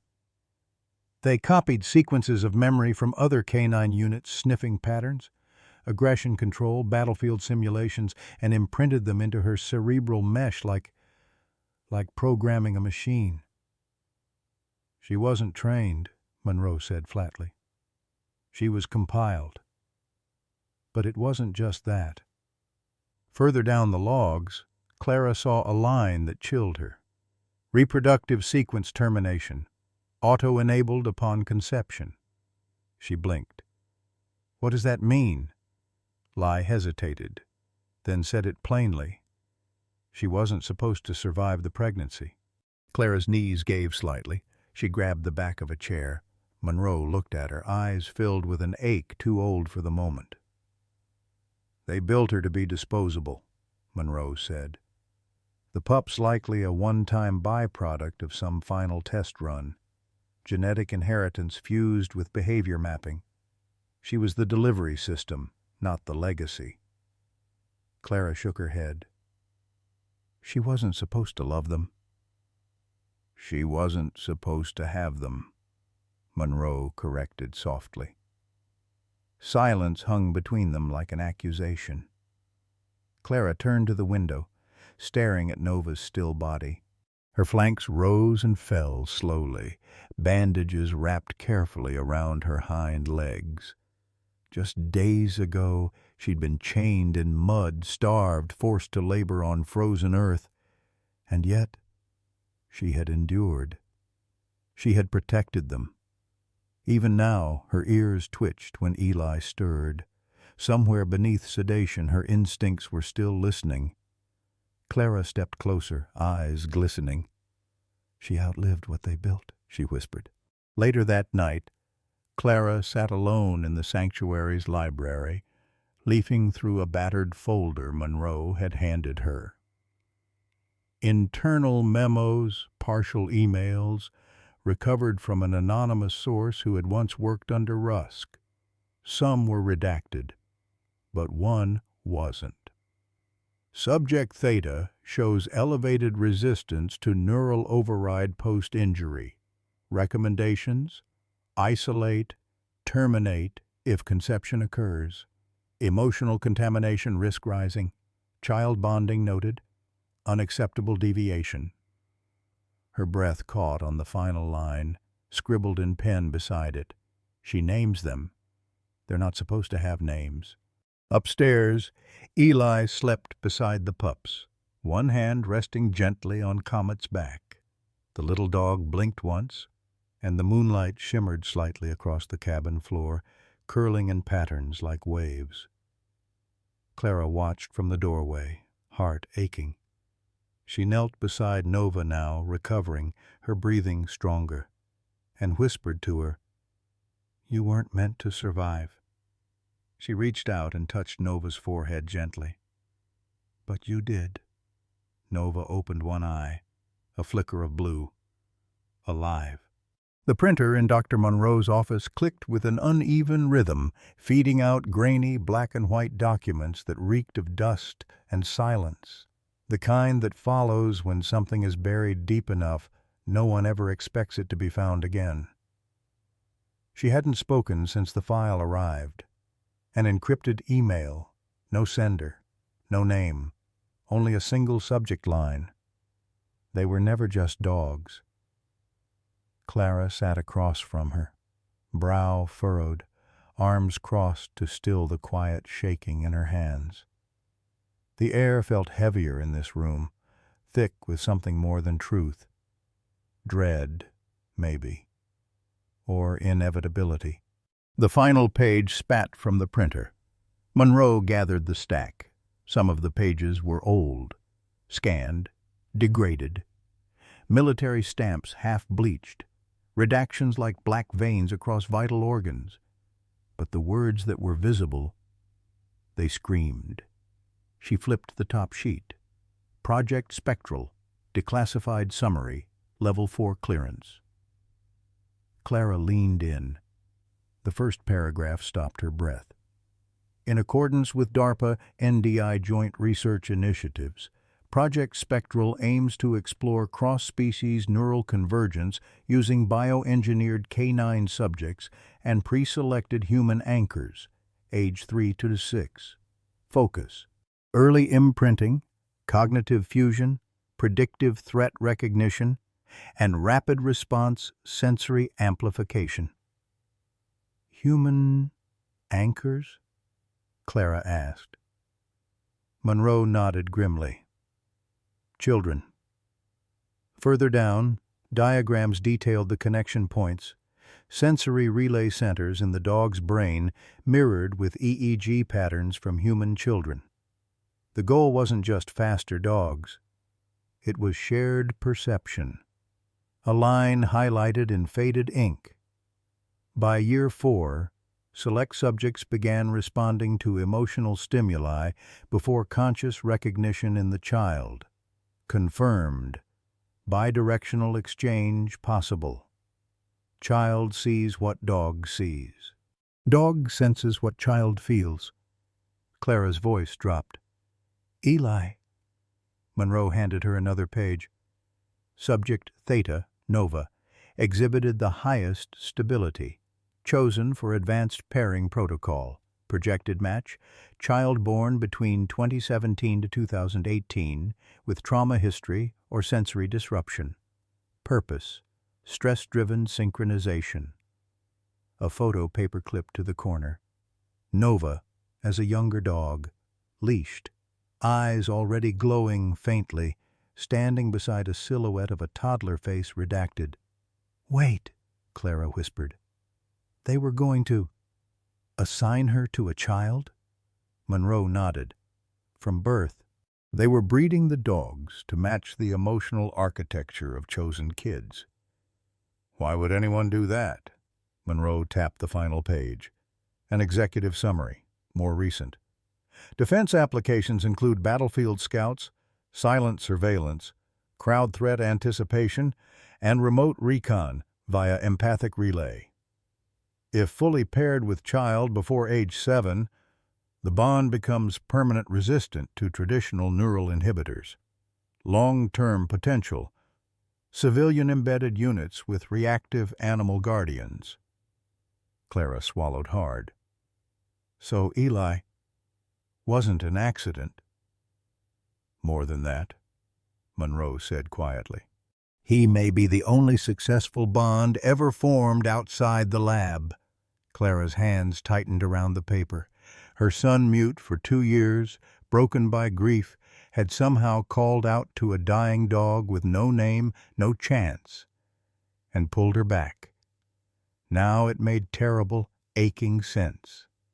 Nova had come to him not by luck, but by design, or fate, or the one flaw in a plan built on control. Love. But she wasn't supposed to get pregnant, Clara said. That ruined their protocol. It didn't ruin it, Monroe murmured. It rewrote it. Those puppies, especially Comet, they're not just genetic carryovers. They're evolutions of the bond. Comet doesn't just sense, he projects, he guides. Clara stood, her chair scraping slightly on the floor. They wanted weapons, she said, and instead they created protectors.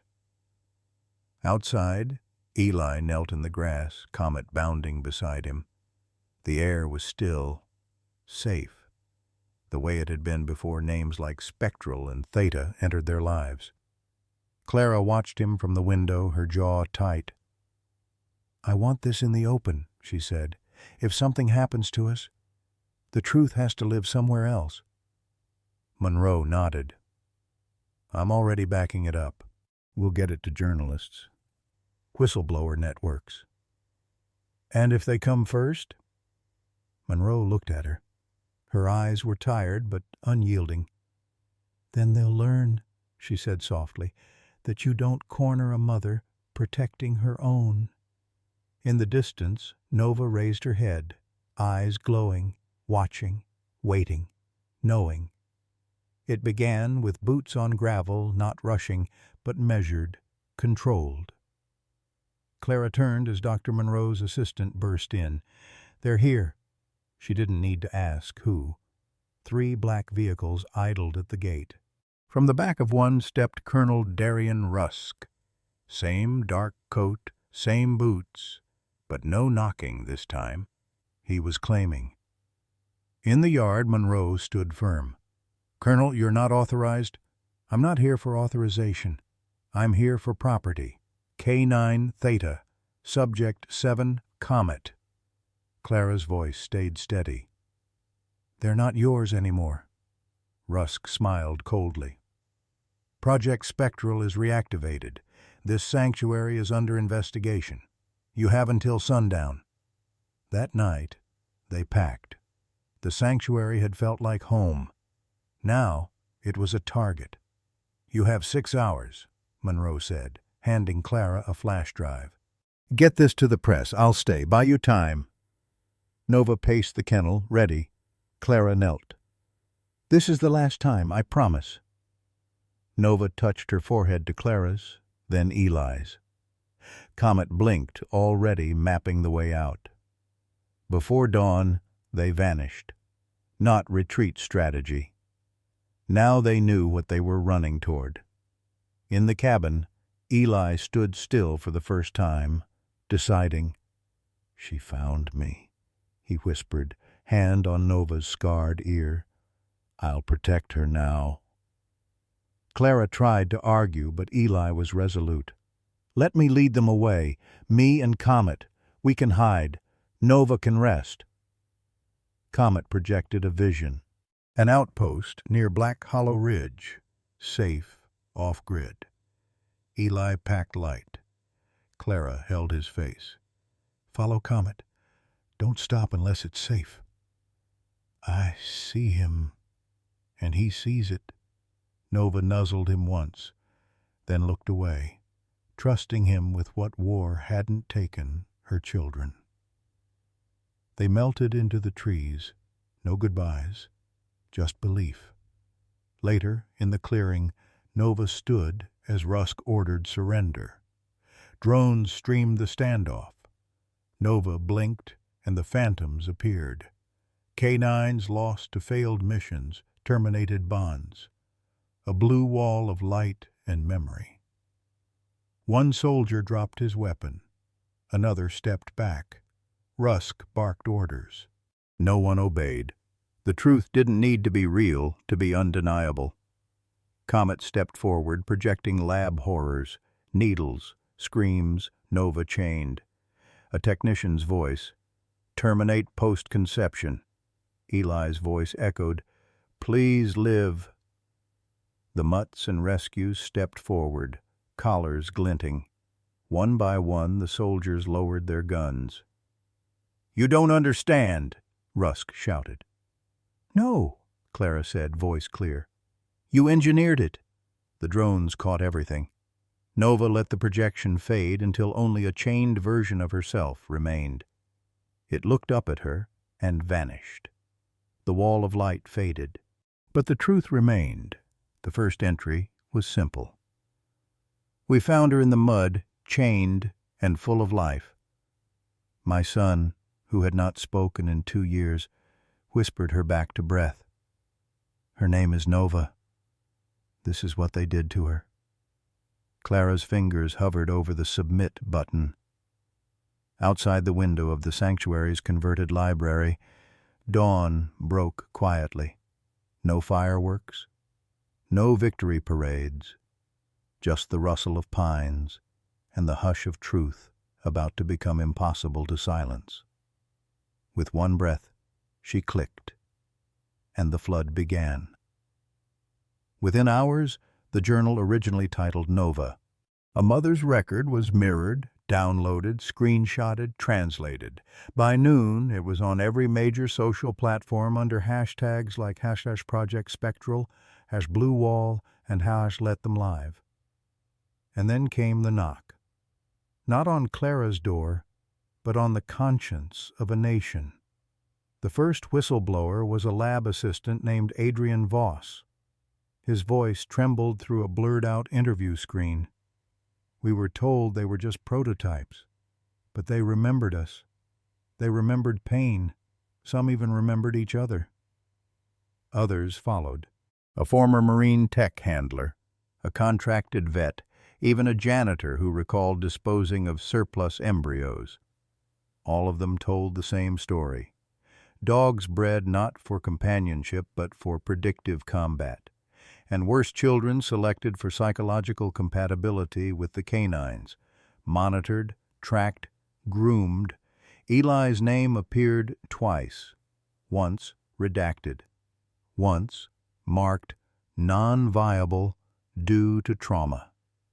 Clara's breath caught when she saw it. He wasn't supposed to survive. He was supposed to forget. But he remembered her. A week later, the headlines shifted. Congress calls emergency hearing on military K-9 ethics violations. Project Spectral uncovered K-9 cognitive weaponization exceeds AI thresholds. Colonel Darian Rusk taken into custody. They showed his face.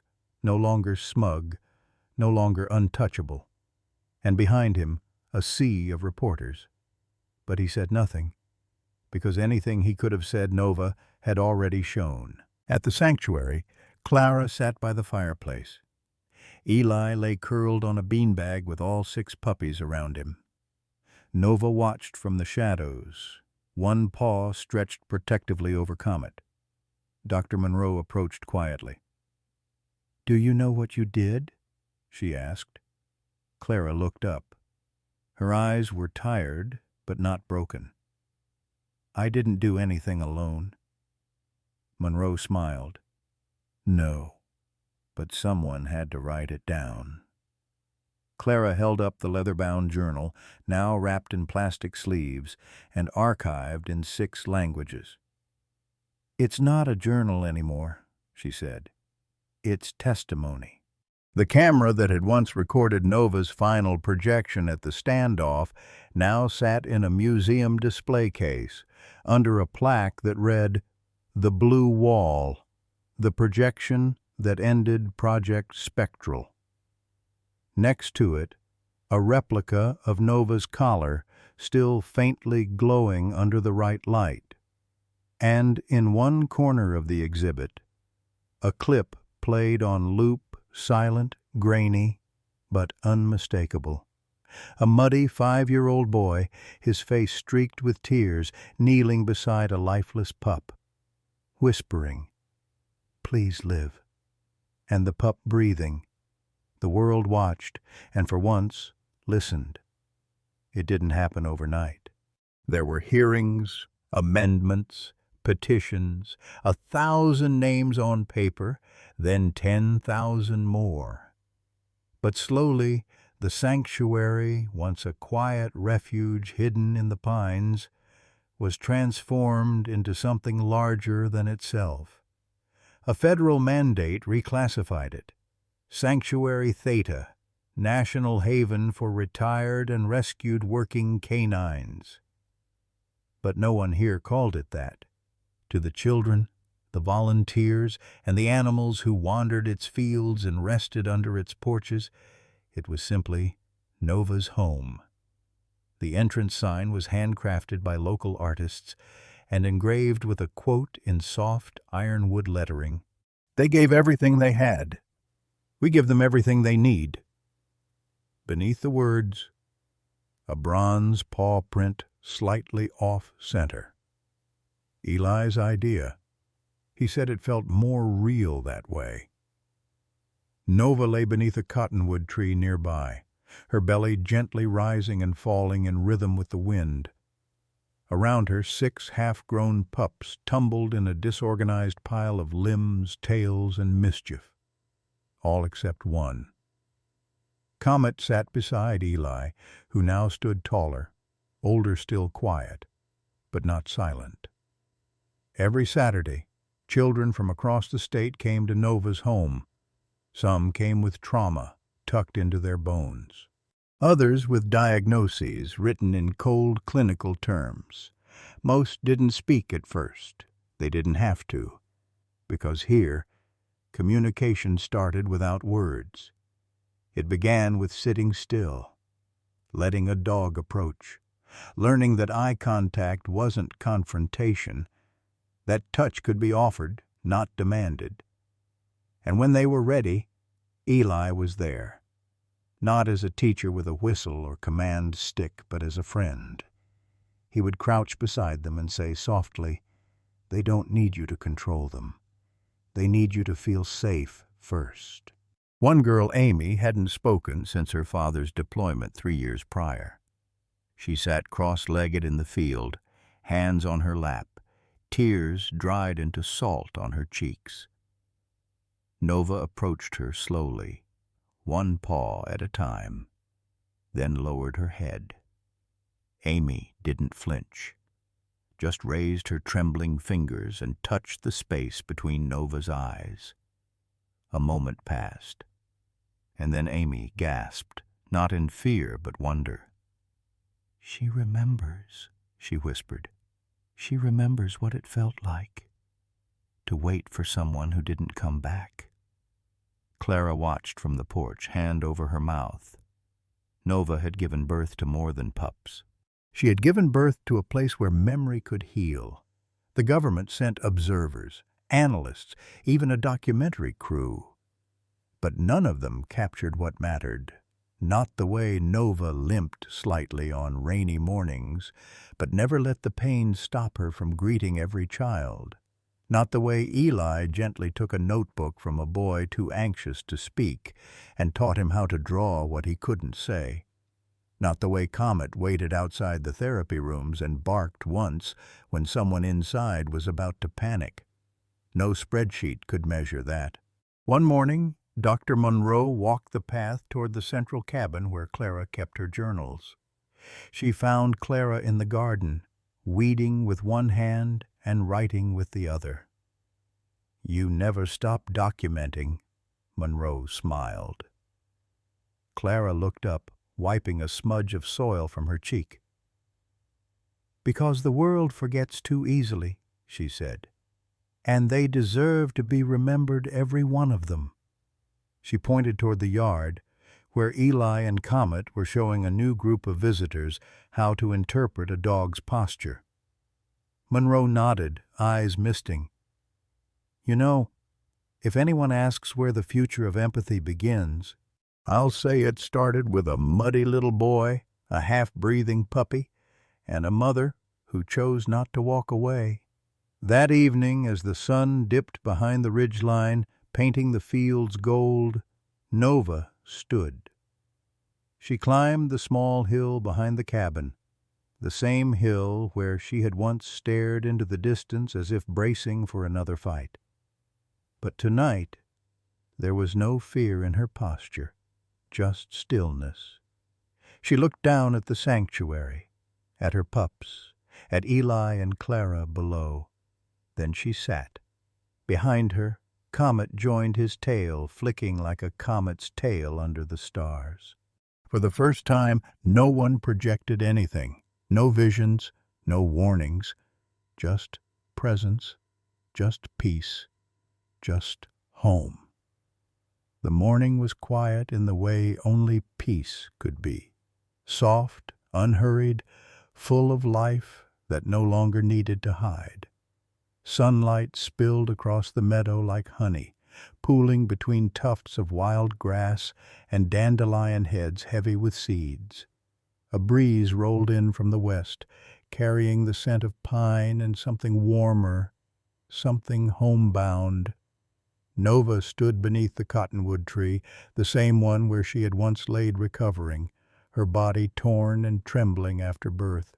But now she stood tall, her scars faded into stories, her strength silent but steady. In the distance, 6 pups bounded through the open field, their coats catching the light like flares of gold and sable. They darted through tunnels made of hay bales, splashed through shallow water basins, and wrestled each other in chaotic joy. And then there was Comet. He didn't run like the others. Not quite. Instead, he moved deliberately, his movements smoother now, more sure-footed. He weaved between his siblings, eyes scanning, tail relaxed but alert. His paw steps were as soft as whispers, and when he stopped it was always with purpose. He paused beneath a sunbeam and tilted his head slightly toward the hill. He knew she was watching. Nova met his gaze across the distance. No sound passed between them. None was needed. There was understanding. A bond passed not by leash or bloodline, but by choice. They were survivors, both, and they had built something stronger than what had been done to them. Nearby, in the shaded pavilion-turned training ring, Eli knelt beside a small golden-furred puppy named Saul. His voice was clear now, steady. He no longer hesitated to speak, no longer waited for others to go first. "You're safe now," he whispered, as the pup nuzzled against his leg. "And so are we." The The words floated softly into the morning air, caught in the silence, like a blessing. He looked up and saw Clara watching from the cabin porch, her journal closed beside her for once. She didn't speak, just nodded. Her eyes told him everything she needed to say. You did it. You came back. Overhead, a hawk circled once, then disappeared into the blue. The sound of paw steps filled the field again. A chorus of young barks and laughter broke from one of the trainers who had tripped, only to be licked in the face by a swarm of overexcited furballs. Dr. Monroe stepped out with a clipboard but didn't write anything down. Some things didn't need measuring.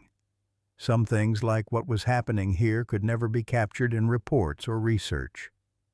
They had called it Project Spectral. But this was something more. This was a family. The camera pans out, slowly rising above the sanctuary, taking in the dogs, the children, the sunlight over the ridgeline. And just before the screen fades to black, we hear Eli one last time, his voice warm. Sure. You're safe now. And so are we. In a world that often measures value by utility, Nova's story reminds us of a deeper truth, that the worth of a life is not in what it can do for us, but in who it is beside us. From the mud of a silent forest to the light of a healing sanctuary, this journey was never just about survival. It was about connection between a mother and her son, between a broken dog and a broken child, and ultimately between those brave enough to love despite the scars.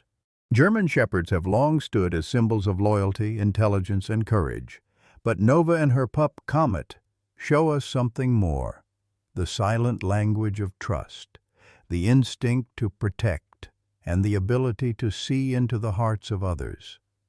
In their eyes, we find not just animals but sentinels of something sacred. May this story remind us to listen more closely, to guard those who cannot speak, and to believe that even in the quietest moments, a whisper like, "Please live," can change everything. Because sometimes the ones who need saving end up saving us. And every star, even the fading ones, still has a chance to shine again.